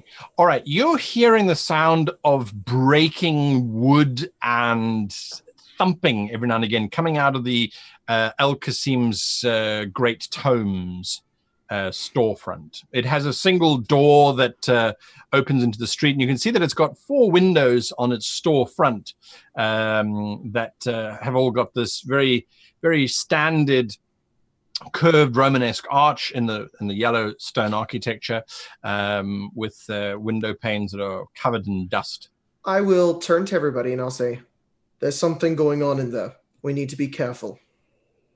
Prepare yourselves. We may have a fight. If not, then at least we will prepare. I will pull out my rapier. All right. And I will, I want to stealthily walk up to the front door. You're going to stealthily walk up to the front door? All right, give me a stealth check. GM, while he's doing that, I would like to divine sense. Por favor. Divine sense. Just remind me what that does again, please. I think it is... I'm trying to pull it up. I think it is fiends, undead, and outsiders. Maybe fae? Fiends, celestials, undead. There you go. Fiends, I had disadvantage because of my armor, but I got pretty good. You did pretty good, 23. Yes, I think you could say that's pretty good. Okie dokes. Let me just see. Fiends, celestials, and undead. No, you. There's no strong presence of evil nearby. There is a strong presence of evil. Well, celestial fiend or undead specifically. None of that. Okay. None of that. Just this, as you say, a sense of evil. And then if I make it over to the door, I'm also going to motion everybody else to come forward very quietly. I do not sense any thing unnatural nearby, but we should probably be prepared. Valentine, as you're heading towards the doorway, you can look in through the windows. Mm-hmm. You can see, well, there is someone who looks fairly familiar to you. You briefly saw them removing the barmaid's mask. It was the individual that trapped you in that tomb originally underneath the tavern. You're not sure of his name, but he's standing there. And standing next to him are these 2 massive thugs. So I'm going to put him, hopefully. There we go. He's on the map. This is the... hang on a moment. Let me just... do this. I don't have a map. I'm just sharing it. I'm sharing it now. I'm just blocking it off so you guys can only see what's happening inside there. So standing in the store are 3 very large ruffians and then that fellow. And they appear to be threatening the storekeeper, who has got an open wound on his forehead. He's lying against the counter. Okay. I will look at everybody, and I give a nod, and I'm like motioning to pull out weapons, and I'm going to turn, and I'm going to pull out my bow. Right. And I will knock an arrow, making sure everybody sees this. And then I'm going to try to push up against the door, not loudly, but like, does it open? The door does open. However, you notice that this is like all storefronts. There's an irritating little bell that sits on the inside of the door, and if you push it open, that thing is going to jingle. Oh. What is everybody else doing? So you all seeing Valentine do this. What are you doing, Barnabas? Does it jingle? Are you going to push it open even though you see it? Oh, no. If I see it, then I'm like, oh, shit. And I'll back up. That's what I thought. Okay, good. All right. Barnabas? Yeah, so I mean, is there a flank? Is there a way around? Is there only one entrance? I mean, I don't want to just pour through single file into here is the point. All right, so, oh, no, don't look at that. That's hidden. Don't look at that. Don't look at that piece of square on the map. Damn it, wrong button. So looking around, you can see that there is a side alley just beyond the door that goes to the left. Okay, yeah, and I'm gonna kind of like, get their attention, and I'm gonna kind of just point like, hey, yo, I'm gonna go around the corner, and A nod. yeah, I mean, and so I'm gonna go ahead and slide around wherever you'd like me to slide around, sir. Sure. All right, so you come around the corner, and I think this is how it works. Oops. The alleyway sort of extends in front of you. Quite a distance. Can you guys see that black space? Yes, absolutely, sir. Yeah. So the alleyway continues down, and then you can see that it joins up with another alleyway, which obviously I didn't draw in because I forgot. Are these windows or bookcases? Those are windows. Those are windows. Those are windows. Okay. Yeah. I want to stop everyone real quick and kind of like put up my hands, and I will invoke the spirits of the silent shadow. Thank you for the donation. As I say, Leslie, this could get out of hand and dangerous, and I want everyone to be safe. You should just hide, and I will cast Pass Without Trace Nice. on all of us.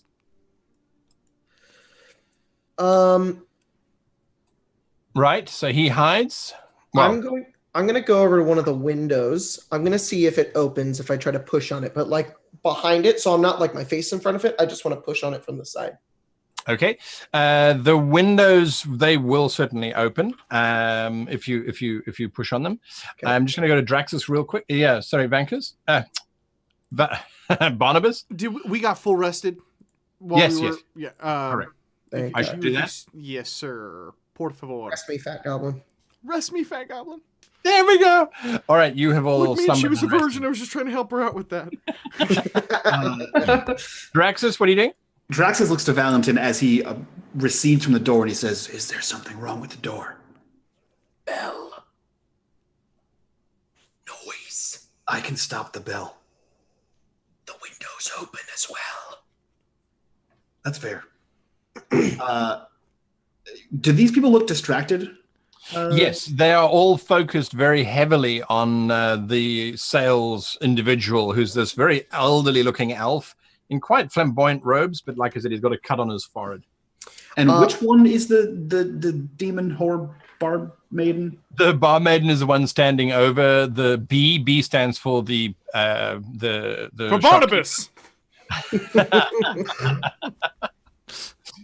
He's standing over the shopkeeper, and he seems to be demanding something or is arguing over something. Okay. I'm going to tell everybody to get on a window. Then I'm going to stealthily push mine open as much as I can to the point where I could get a shot through. Okay. Before you do that, Jenks, what are you doing? Jenks, can I roll a stealth and then just sneak through the window? You can try and do exactly the same thing as Valentine. Absolutely. Give me a stealth check. Your Pass Without Trace gives you advantage. Is that correct? No, plus 10. Plus 10. Plus 10. Well. Yeah. Where is the door? The map didn't show that. I think I used the wrong symbol for the door. I will mark it. 22.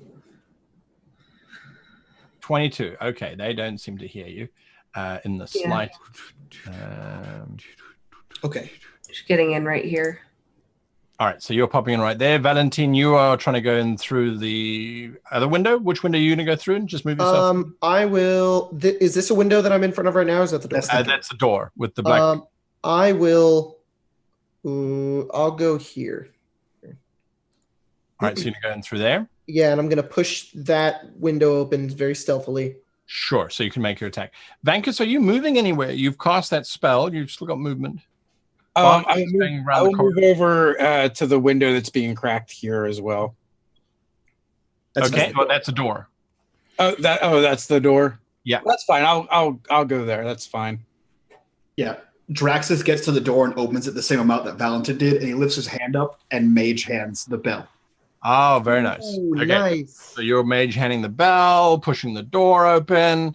Okay, let's do initiatives for everybody. Awesome. I did this the wrong way, didn't I? I did. Okay, well, I'm just gonna. Ayo. Nice, 20. Do you want us to roll, or are you rolling it? You guys can roll because I'm trying to figure out how to undo this stupidness that is. Ooh, Don't ask him that right finally. after I roll a 20, Cody. You've been rude to me all session.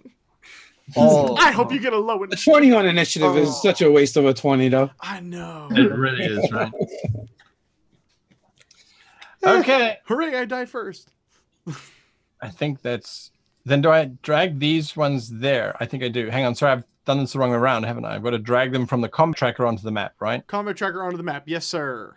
Sorry, everybody. I did it the wrong way around. All right. So that's the initiatives that you are going in. You are bursting through the windows. Valentin, Barnabas, how quickly are you going down the alleyway? Are you moving at speed? No. I'm creeping around till like, oh shit. Okay. They're bigger than I thought. Yeah, apparently. Like I said, they're big ruffians. I'm sorry. It was like, hell, let me just delete these tokens. I'm like, yeah, we're gonna spring. Oh yeah, wow. Okay. Yeah, I'm gonna try to get to here. If I would have gotten past the first window and been able to look in and see the barmaid, then I would have tried to sneak in one more window to be as close to her to jump in and protect her as possible. That's what I would do. All right. Remember, it's not the barmaid. It's a man who looked like the barmaid, and then he pulled his mask off. It was the dude. It's the person that threw the trap in that cave that we got barmaid sucked that out. tried to kill us.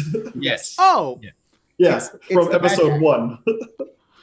The one that said, fuck you guys, kill your shit, and then tried to well, kill then us. yeah, then he's gonna tackle that guy here in a minute. So I mean, because that worked out so swimmingly well last time. I think Jinx is going to try to attack at the same time as Valentin. And just like before she heads in, she's just going to be like, listen, just remember the plan. We're going to give him the old Wesley Williamson. And then she just like, you're like, what? And you just see half of a potato sack just curl up in a ball and try to pop through this window as a potato sack and just kind of like, Now, yeah, like, I don't want to metagame here, but I'm just saying, if Barnabas wants to spend 10 minutes pumping you guys up, I mean, we could do that, Nope. We're going to go in, we're going to silence the bell. Going in. All right, Valentin, you're up first on your initiative. Make your attack. All right. Golly, they don't know I'm there. Do I have advantage? Yes, you do. Yes. They have not seen you. All right. So I'm going to do a lot of shit. I'm going to use some superiority stuff. So I'm going to do a sharpshooter shot, which is going to take a -5 away. And I'm going to do a precision attack, which is going to add a D8 to my attack roll. I can choose to use it after I roll. So if I roll real good, then it doesn't really matter. So my attack bonus is 7, but it's -5, so it's 2. So I forgot to click the handy dandy advantage button. Boop. Yeah, I'm going to stick with that. You had that. All right. And I'm shooting evil barmaid fuckface. Cool.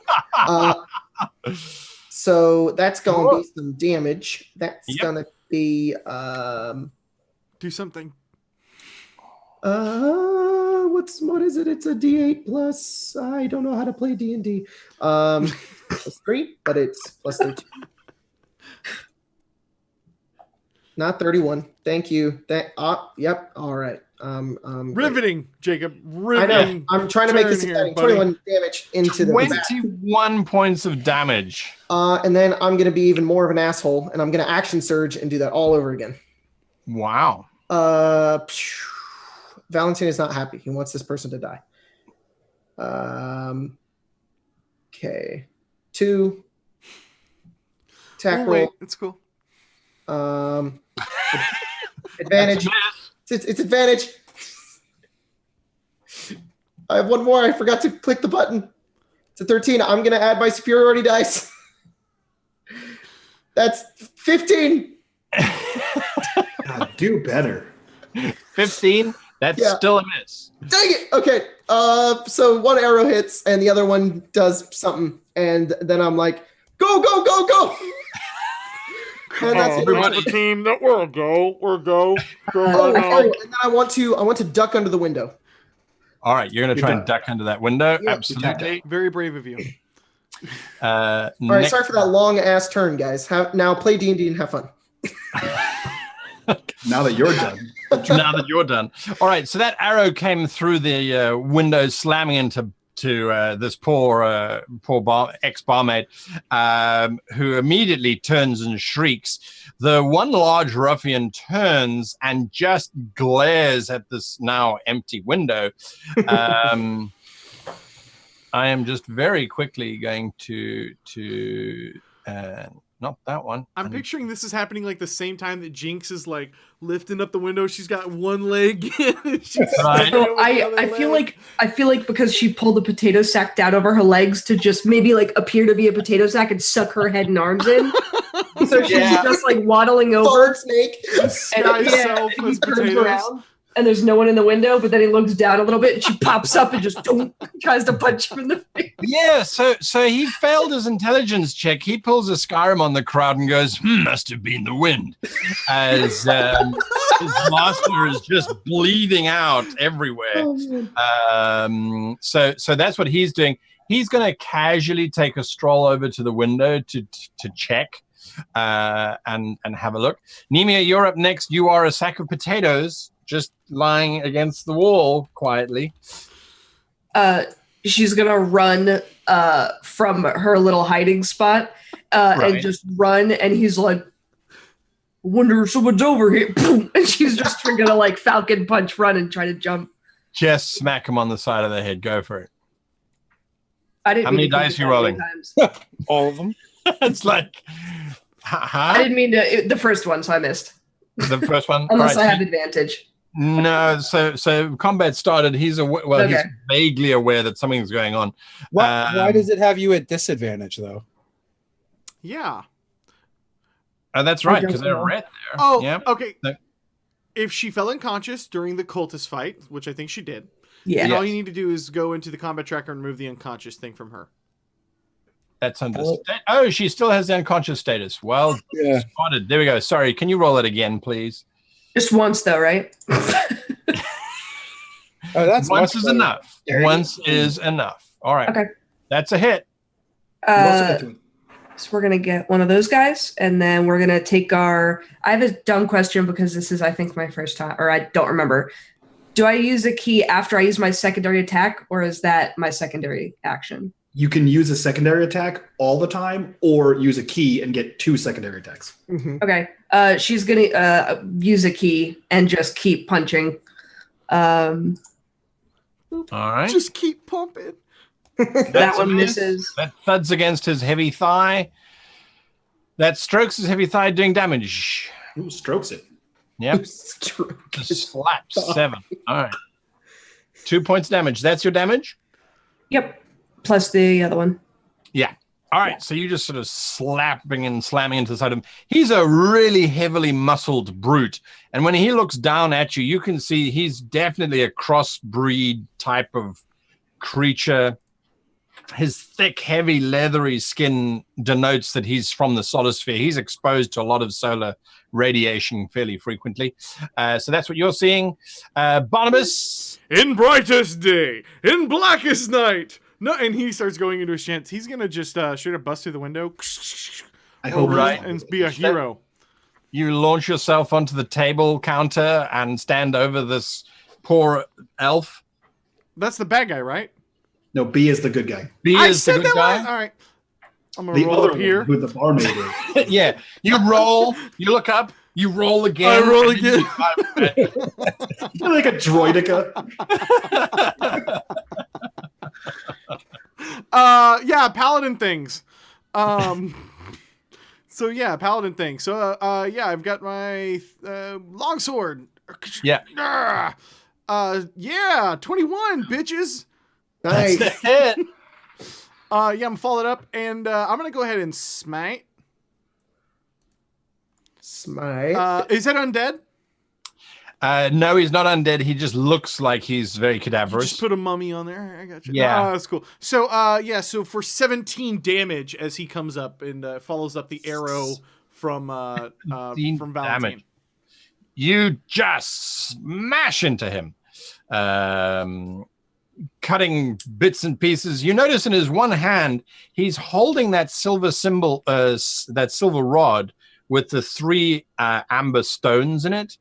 And he was obviously wielding that over the bookseller. You sort of slam into him. He backs away, crying out in pain. He's also shouting, "You! I thought you were dead!" Vankus. Never! Brax has protected me. So these bookshelves, how tall are they? They're about 3 foot tall. Not very tall at all. Oh, perfect. They're smaller.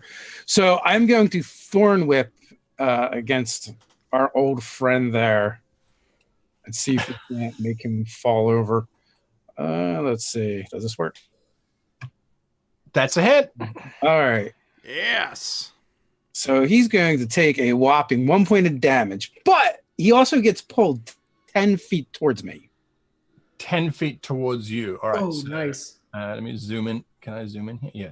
Okay. 5, 10. So he So kind of that gets was pulled. technically like through the bookshelf, so I don't know how that's going to affect things. It's the bookshelf is not particularly stable, but he gets slammed in there. You can roll an additional 1d4 damage, I think, on him Oh, nice. for pulling him through that bookshelf. Does would he? be- Does that trigger Dave?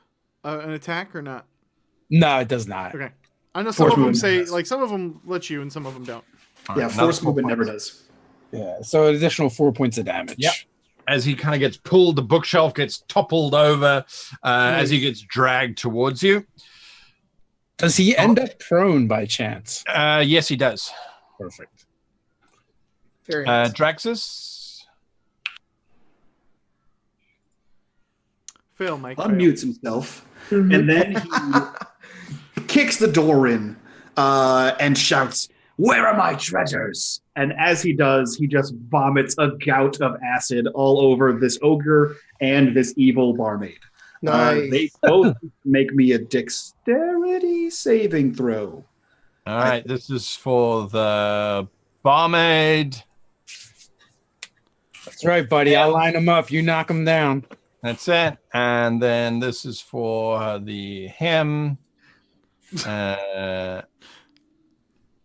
Fails. They both fail. Both fail. It's only a 12, so perfect. Yeah, well, 8 and 5.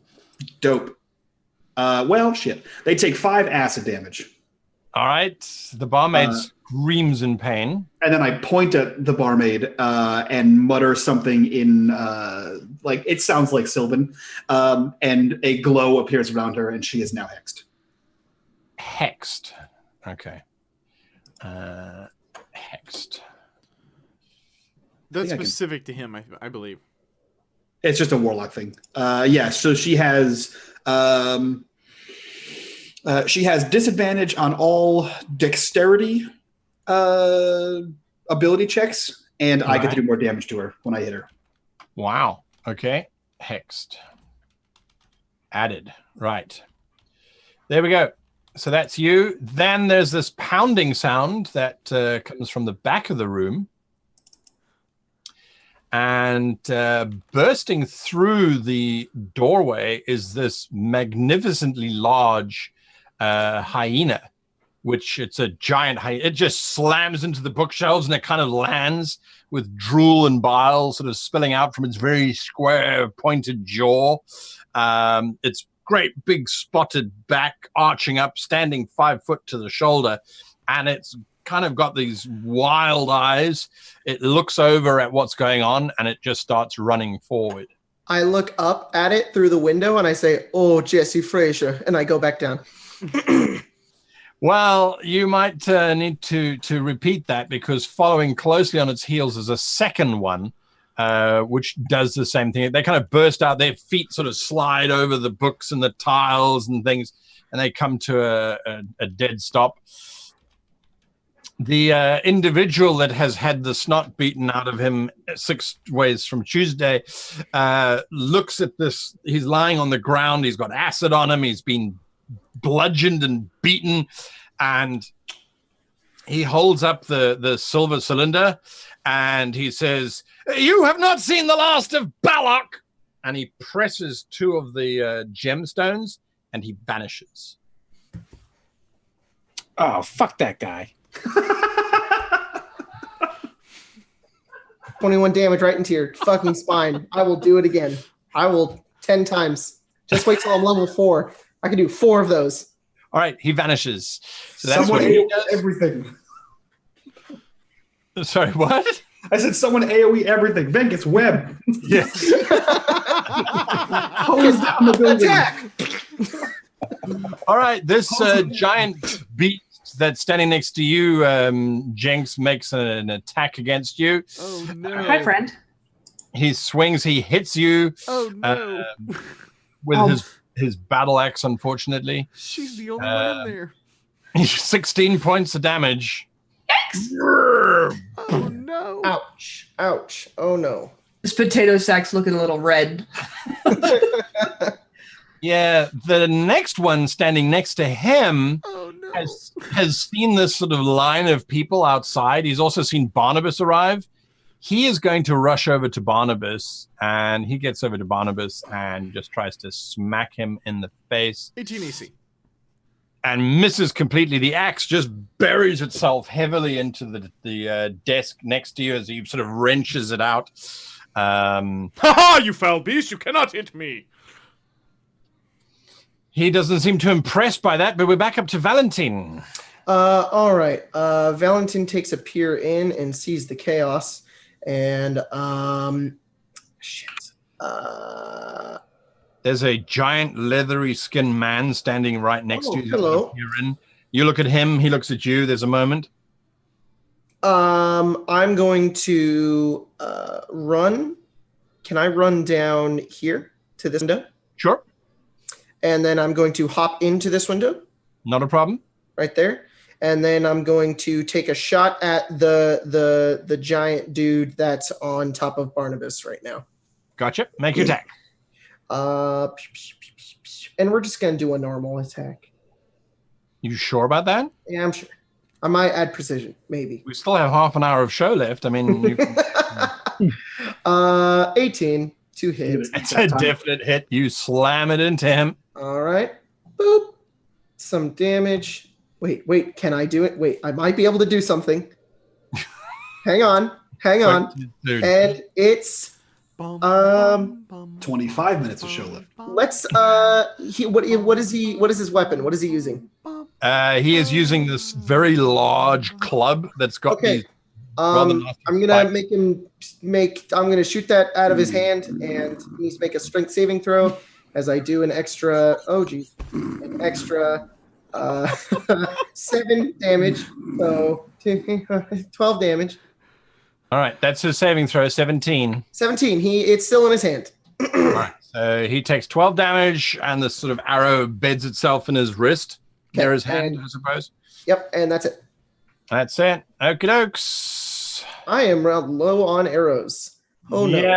Yeah. So, Jinx, you're not looking good, right? Jenks is going to put her finger up like she's going to say something, and then lean back and use her entire action to disengage and roll out this window. All right. Well, as you're about to do that, this ogre gets to attack you first. Oh no. Oh, no. Barrel roll. Wait. Not natural 20. He hits you. He just doesn't like you. Apparently, you've made him really angry. Oh no. No. Guys, that looks like a lot more dice than I needed to die. He slams into you. He's wielding this very large axe as well. That just knocks you completely flat. So your intended barrel roll was cut short. She thinks she's funny, goes, ha! Bam, right in the face and just unconscious. Success on your first death save. I love how it does that automatically. It's like, you don't get any chance to roll dice now. You're unconscious. All right, Barnabas, you're up. You can see Jenks has dropped into a bloody mess in the corner of the store. Is Venkus a tiger? No, he's a person right now. He's a person right now that might be able to cast Healing Word. All right, so if that is the case, that's going to change what I do. So here's what I'm going to do. I'm going to be brave, mostly. Be very brave. This little bee, that's a good person. That's a person to be saved. Yeah, that is indeed. That's a saver person that I should Do save. not hit. Do not hit that one. I'm gonna take this person, and I'm going to throw them out the window. What are you doing? Ah! All right, To safety. I love the Because that's what heroes do. And then I will take the dodge action if I can, or specifically the dodge action. That gives him a disadvantage on his attack against you. Is that correct? Correct. So disadvantage, and then I have an 18 AC. So hopefully, Excellent. All right. So you throw the wounded man through the window that you previously have bashed in, so he doesn't get lacerated on the glass. That's all right. Vankus, you're up next. All right, I will Healing Word as a level 2 spell as a bonus action. So Woo! 9 points to get Jenks back up. And then for my action, I will Thorn Whip this guy. A 12, probably not going to hit. 12 does not. Sorry, which one was it? The one in the corner or the one opposite Jenks? The one that says Thagadash. Thagadash. Barnabas. Yeah. Thagadash, right. Okay. I I'll didn't tell you realize Thagadash. they had names. Yeah. I would hit. Sorry. This one's name is Hagaloo. That's what I was excited about. I gave them names because I needed to be able to figure out how to get them to keep track of them. All right, yes, so that hits Thagadash. Do you damage? Oh, Oh, it says they hit. Sorry. all right. So Thagadash will take 4 points of damage, and he will also get pulled 10 feet straight back. Nice. Roarg! He gets pulled into his companion into a bookshelf. And, Yeah, the flipped bookshelf, I guess. yeah. So Barnabas is like, aha, one. Well, not now. All right. Like looks up from his shield, puts his head back down. Draxus the Magnificent. Okay, so this is complete nonsense that I'm pulling out of my ass. I had a concentration spell, Hex, on the Invisibitch. Yes. Can I sense where they are? Does the spell allow you to normally sense? No. It sure doesn't. As far as you know, the spell is still active because you're Right. aware that it's still going on, correct? Yes. You don't get a sense of direction from it. Well, shit. And I can't move it because they're alive. That's how I know it's still active. Ha! That sucks. Man, I don't have AoE spells either. Shit. Okay, cool. I am going to do something. I guess I'm going to leap in and join the fray.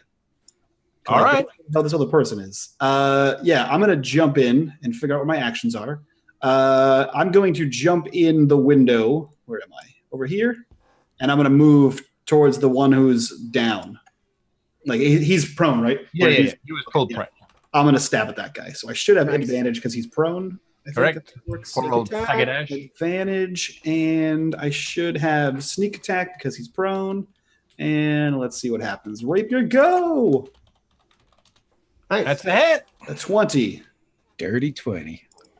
He takes that much damage. That's not true. He takes just the 3 and the 2. I don't know where that 4 came from. That was from my hex, but that doesn't count on that person. So he takes 5. He takes 5 damage plus my sneak attack, which is 3. So he takes a total of 8 damage. All right. You cut into him, and he's bleeding heavily as you are making your attacks there. The one gigantic hyena, it makes this very funny laughing sound, and quite happily just bounds straight towards Valentine. And Valentine, give me a perception check, please. No problem. Let's get that up. Boop. 11. All right, it kind of bounds towards you. At some point, it just bounds over towards you and it just tries to eat you. Oh no! Oh, haha! You suck. Nope, completely misses as it sort of snaps at you. As the jaws slam shut, however, you get a sense that there is a tremendous amount of pressure behind that bite. And it would not be good to be bitten by one of these creatures. The other one is going to charge over to Draxus, the lizard, who happens to be right there, and it tries to bite you. Again, that snapping action as it completely misses. Nice. What a great round for you guys. Oh, jeez. And then this happens. And that happens. All right. And then the half ogre gets to attack. Jenks, you've just woken up again. To another punch to the face. I feel like Trick's up like right back out. Oh yes, Play dead. Wake up. Right, he is not going to attack you though. He is going to attack Draxus because Draxus is the one who's up completely as well. Nice. What is the luck going on today? It's Then those Sagadash Sagadash, who fours, is lying man. down. Sagadash is he's going to stand up as his movement action. So that does not provoke an attack of opportunity, does it? When he stands up? No, I didn't think so. Just wanted to make absolutely sure. And then he tries to smack you, Draxus, as hard as he can. Oh, get fucked. I'm going home. The monsters are they are They absolutely missing suck. everywhere. Excuse me, except the one that ruined Well, me. apart from the one that completely decimated you. I didn't realize that was going to be, that was the sum total of their combat ability. All right, Valentine, you're up. Everybody is around Draxus, and apparently they're just chatting.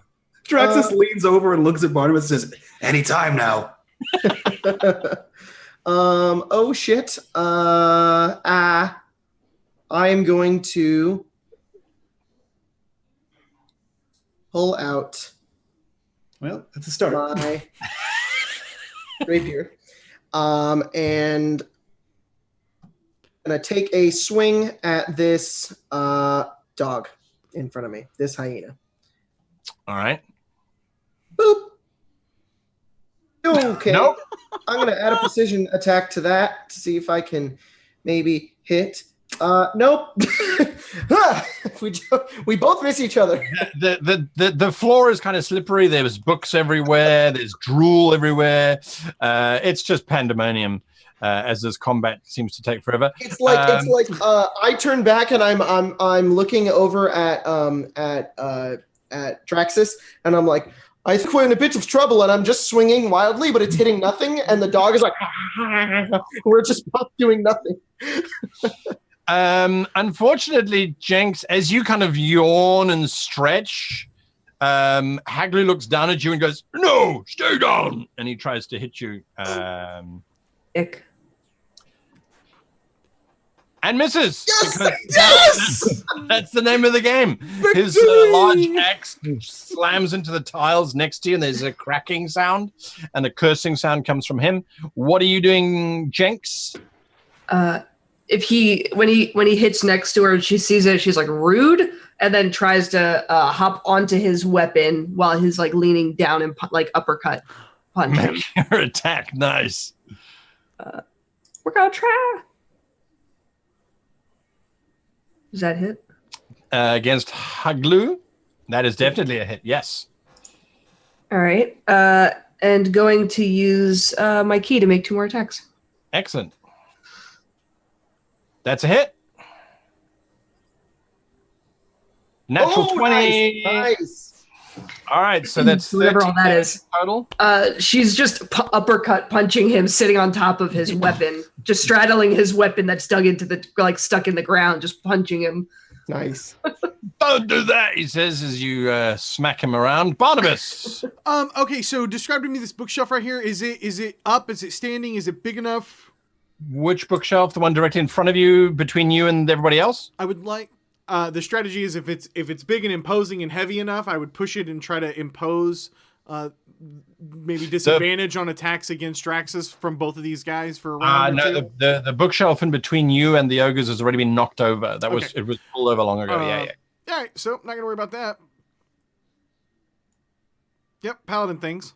So I'm going to look over at giant hyena number 1, which is in front of Valentine. As Valentine is clearly outmatched. He has no idea how to actually use a sword. And I'm going to cast Compel Duel over there. So I need them to make a wisdom saving throw. And my mod would be let's see, what's my charisma here? +3. So I would have a 15, or no, oh my God, a 13. There is a shriek from that hyena as it looks over at you, and its tongue sort of lolls out, and you can see it sort of hunkering down. It's getting ready to start that very strange run that they have. I just yell out, "Fight me!" And then that's a bonus action, so I'm gonna move up and I'm gonna do paladin things to let's do Paladin things. Faggldash. Thagadash. All right. Thagadash is I'm gonna kind of wade into battle and try to help out Draxus. Make your attack against poor old Thag. That is a whopping 17. That's a hit. Yep, and then I'm going to throw out the longsword damage against him for 7 points of damage. Oh, woe is me. Why are the gods unkind? He says as he topples over. As far as you're concerned, very, very dead. Awesome. Is that good enough? Vankus. Better. Okay, so I want to move over to this window. And is it possible for me to try and sneak in since I haven't entered yet? You can try and sneak in. No one's looking at you at the moment. All right, so...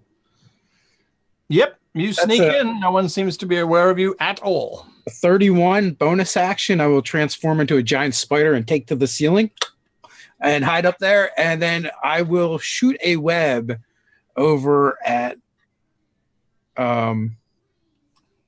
what's his face? Oh no, it went away. Spider, why did you abandon me, Spider? Just randomly closed. That's weird. Do you want me to give it to you again? No, I've got it. I have it stored. So, all right. So this guy over here fighting Jinx. Oh no! I spew web all in that direction, but goes nowhere near him. So. There's a vague slapping sound. Did you just web on me? I webbed over you. It might have. He spewed in your direction. From the corner. He's finding out about this for sure. Yeah, he's web. All right, so Leslie and I are going to have words. Draxus. Draxus is sick of these mother effing hyenas in his mother effing bookstore. And he pulls out the whip as well, and I'm going to get some 2 attacks here.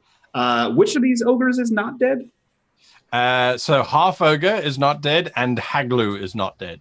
Thagadash is lying, bleeding out. So Thagadash is dead. Okay, cool. And which one of the hyenas is moving towards Barnabas? Hyena 1. Okay. One Yeah, then he's going to slash out and like a lion tamer whip at the hyena number 2. All right. So we got this guy coming in. 18. That's a hit. Definite hit. And then whip. Another hit. 21. Okay, so we got... that's not the right damage. Sorry about that. I clicked the wrong one. It's that one. So 7 damage there, plus a d4. So that's 9 damage, plus some sneak attack. So 10 damage. 10 damage in total. On all right.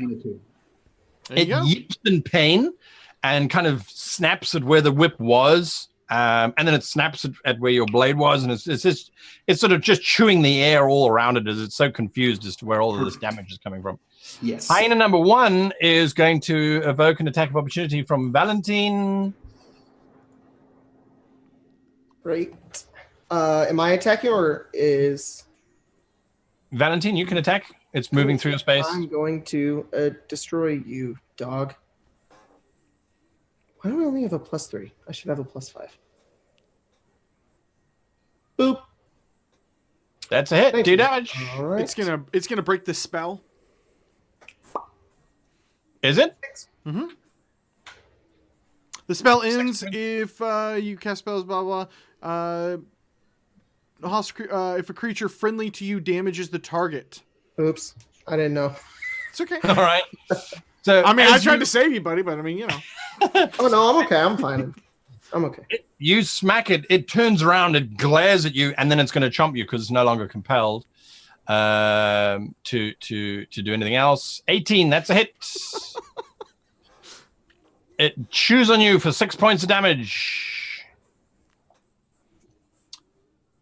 As it's now trying to get its aggression out. Hyena number 2, Draxus, you are still there. Ouch. I am. It noms on you for a little bit. Doesn't do anything because the two of you got a deal going, clearly. He's out the picture. The half ogre does not know who to attack. He's not going to attack Nimia because he might hit his friend. There is this giant paladin who's been causing him some grief, so he's going to swing for the paladin. Misses completely. AC, baby. Why did he not automatically make his... You're muted. So it was just a head bobble. It was great. There was no audio. I said now who's sponsored by Fantasy Grounds. I heard what you said. I just... Valentine, you're up next. Okay. I'm going to swipe at the. Yeah, screw it. I'm gonna attack this guy right here. No, I'm gonna be risky. I'm going to back up to about here, and I think I have attack of opportunity from that right there. From hyena number 1. From Hit both. Yeah, and hyena number 2. Its range, that black square around it is its area, right? Which I think is pretty cool. Do it. Sorry, I will. I just need to find the button that shows me the thing. Please survive. How do I bring up its that symbol? There we go. All right, so it attacks you, Valentine. Yeah. It snaps at you and hits. Oh, do damage. Do it. For 9 damage. Ooh, ow. Oof. The Is it second just the one. one or is the second one? Second one snaps at you Uh-huh. and misses barely. Aha! Yours. I am going to, first of all, use Second Wind. Get some health back. That is 11 health back to me. So now I'm at 4. What's 15 minus 11? I don't fucking know. 4. Then I'm going to pull out my bow again and fire at the giant hyena number 2. All right, make your attack. Sharpshooter shot. If it fails completely, I'm going to add. Oh, Nice hit. nice. And that is going to be 19 damage to that thing. On fire. 19 damage. This was hyena number 2, right? Hyena number 2, the one that's trying to get Draxus. All right. Blood starts to spray out of the wound as the arrow pierces into its flank. It yips, turns around, and immediately grabs the arrow with its teeth and kind of pulls it out. He's just stoic through the whole thing. He just backs up, he takes the hit, and then he composes himself, and he's still got wounds all over him. Then he just pulls out another arrow and just continues to keep firing. Nice. You have another attack? No, that's just how I'm doing. That's what you're doing. All right, perfect. Haglu, who's been punched by the very nimble and agile Jinx, he kind of shrugs you away and raises that giant axe of his again and just swings it down at you. Please miss. Please miss. And gets a natural 20. Oh no! Oh! And then he swipes you. Hopefully it'll take this into account.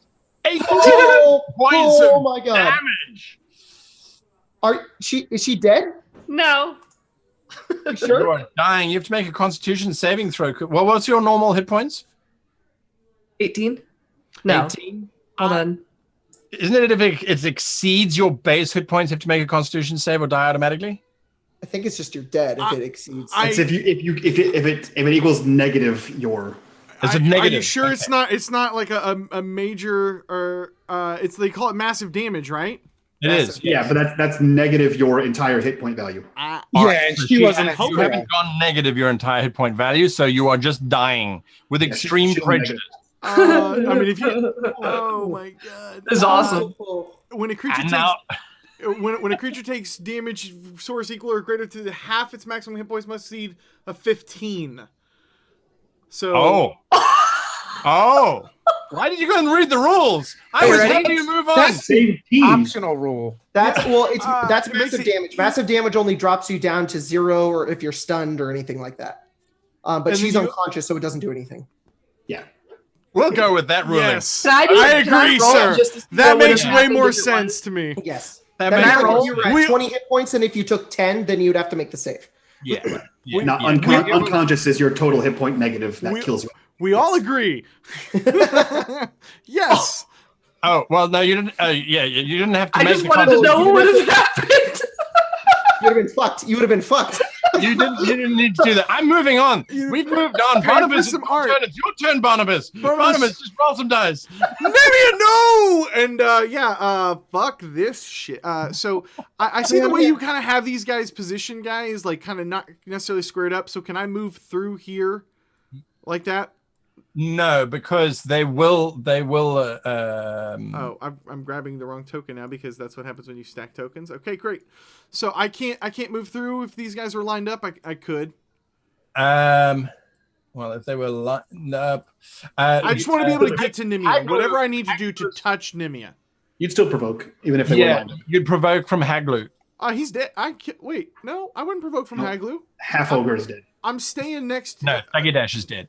I'm not leaving his threatened range, so I wouldn't provoke, right? Yeah, from the half ogre, but From either. Haglu, Oh, this guy's dead. Can I move him somewhere else? Just because that's him. But I'll I'm just not- make. him- Dagadash is I'm dead. not right? leaving. I'll make. I'm not leaving their threatened range, so I wouldn't actually provoke. But you're moving into Haglu's. Yeah, No, but no, it's you okay. can vote. As Yes. long as he doesn't move out. That ain't Yeah, 5e. Only when you move Yeah, out. not a rule in 5e. Yeah. I Gotcha. just want to touch her. I mean, in a You non-sexual can way. touch Jenks. Oh. How you do it is entirely up to you and the witnesses. So go for it. Yeah, he's gonna dive around and kind of use the shield to kind of bump this half ogre out of the way, slide down onto his knees, and he is going to just reach up, shield strapped to his arm, and just lash onto her body and, however you would like to describe it, push a bunch of warm energy your direction. And I'm gonna heal you. So 1d8 plus 3. So for 6. 6 Is I'm gonna points. get her Nice. up. And that, I think, is my last spell slot. Thank God. No character death. That's all I got. So, yeah. All right, you're no longer unconscious. Venkus. All right, I will see if my web recharges. It does. It does. All right, so let's try this again. I will spew web all over this guy. So he's restrained until he takes an action to break it using a DC 12 strength check. Sweet. All right, so he is restrained. Okay, fantastic. Which one's restrained? Haglu. Haglu. Very nice. Are you doing anything else? No, that sums it up for me. That's it. Draxus. 2 hyenas surround you. Now, we cased this place pretty well, right? We had a good few minutes to look around in here. Yeah, inside the room, yes. Is there a visible till of some kind? There's a large chest next to the table. So, yes, I suppose you could call it a till. Okay. Anyone who is very, very keenly observant in the heat of combat might see Draxus mutter something and then look over to that till and then nod towards it as I cast Unseen Servant and tell my Unseen Servant to snatch up all that money because we need some ducats. And that is my turn. Incredible. Truly incredible. Being a professor doesn't pay, Valentin. That's why I raid tombs. Yeah, No neither does words. being a soldier. No words. That is my turn. All right, lovely. Okay, so you note with satisfaction as your ethereal being lifts up the entire chest and sort of holds it ready to take wherever you might want to command it to go. Perfect. The giant hyena was attacking Valentin, who ran away from it, and it does have this very weird lizard thing right next to it. So I'm going to get it to do this first. Nope, it's after you, Valentin. It doesn't care about Draxus. You make an attack of opportunity, Draxus, if you like, as this hyena. Nope, I'm too busy stealing shit. Too busy stealing stuff. All right. It attacks you, Valentin, with its jaws. Nothing happens. As it sort of snaps around. Hyena 2 is next to you, Draxus, and is not going to let go of you. It will bite you one day, but not today. Wow. As that continues to happen, the half-ogre is very upset that you did not attack it, Barnabas. It feels that it was overlooked. Well, 18 AC, bitch! 18 AC, son of a bitch! Oh shit! It has the half-ogre. I beg your pardon? No, the one that's restrained will have disadvantage, but that's not the one that. Yeah, it's restrained. Correct. Yeah, I'm throwing. Give me some damn. Oh shit! Oh When you shit! stop talking before I roll, 19 points of damage as it just Oh no! Max swings this axe with incredible power straight down upon you. Oh no! Thanks for the heals, buddy. Thanks for the heals. He's unconscious. That brings us back to the top of the round and the end of today's episode. Oh my god! Son of a bitch. No! Barnabas, thank you for your sacrifice. Runs out the window. We won't forget you, Barnabas. In the name of Braxis, thank you for your sacrifice. You all You're hate God me. now. You all hate me, and I love you so much. I treat you so well. What's up with that? What is up with that? Guy, I laughed my ass off. You had to do a garbled Sean Donkery tonight. And so for that, we are appreciative. Guys, watching on the stream, we are going to be back in 2 weeks. We are not going to be here for God damn! Are you kidding me? However, Massive. Saber Dice is going to be back in just 6 days, as we'll be playing next Tuesday on October the 30th. Of course, it's the 30th because it's not the 31st. So come join us for the Storm Knights game that we are be playing for Torg Eternity. That has Jacob in it, Dave is in it, I am in it. Also, links. Jesus. All right. We're giving away three of these things globally shipped. So I don't care what country you're in, Croatia, Slovakia, another EA, Russia, Japan, Brazil. I don't know that many countries. I think I'm just not It's not Japan, though. I'm kidding. So we're going to send out 3 of these things. Be sure to enter into that giveaway. Share that thing around with your friends. This is literally everything you could ever want to play Torg Eternity. So we're not just going to send you a book and then you show it off to your friends and your friends are like, yeah, that's great. That's nice. We're going to send you enough for the entire game to get you and all your friends started. It is a fantastic cargo box, so be sure to enter that. Also, we are giving away right now. We've only got 6 more days, David, or something like that. Just a few more days left. Yeah, a few more days left for the Dungeon Painter Studio giveaway. So enter in that as well. Somebody else give some love to the sponsors. Well, we want to thank Elderwood Academy because for being a sponsor, as well as our virtual tabletop of choice, and of course Dungeon Painter Studio, which is one of those contests which I was completely mixing up last week. The last contest with this contest. There's just so many contests. It's another reason why you should come hang out with us. And Fantasy Grounds. And Fantasy Grounds. Absolutely. And despite what Cody wants me to say, if you guys are not following the Twitter, Saber Dice Twitter, go follow that. There are big announcements coming soon. Yes. Follow the Twitter. When do you guys want to announce that stuff? You want to do it right now? You want to? No, we're not doing it right now. I don't know. We could do it right now. I mean, I Talk keep about the leaking it on tiers. Snapchat. Get people excited about it. Nah.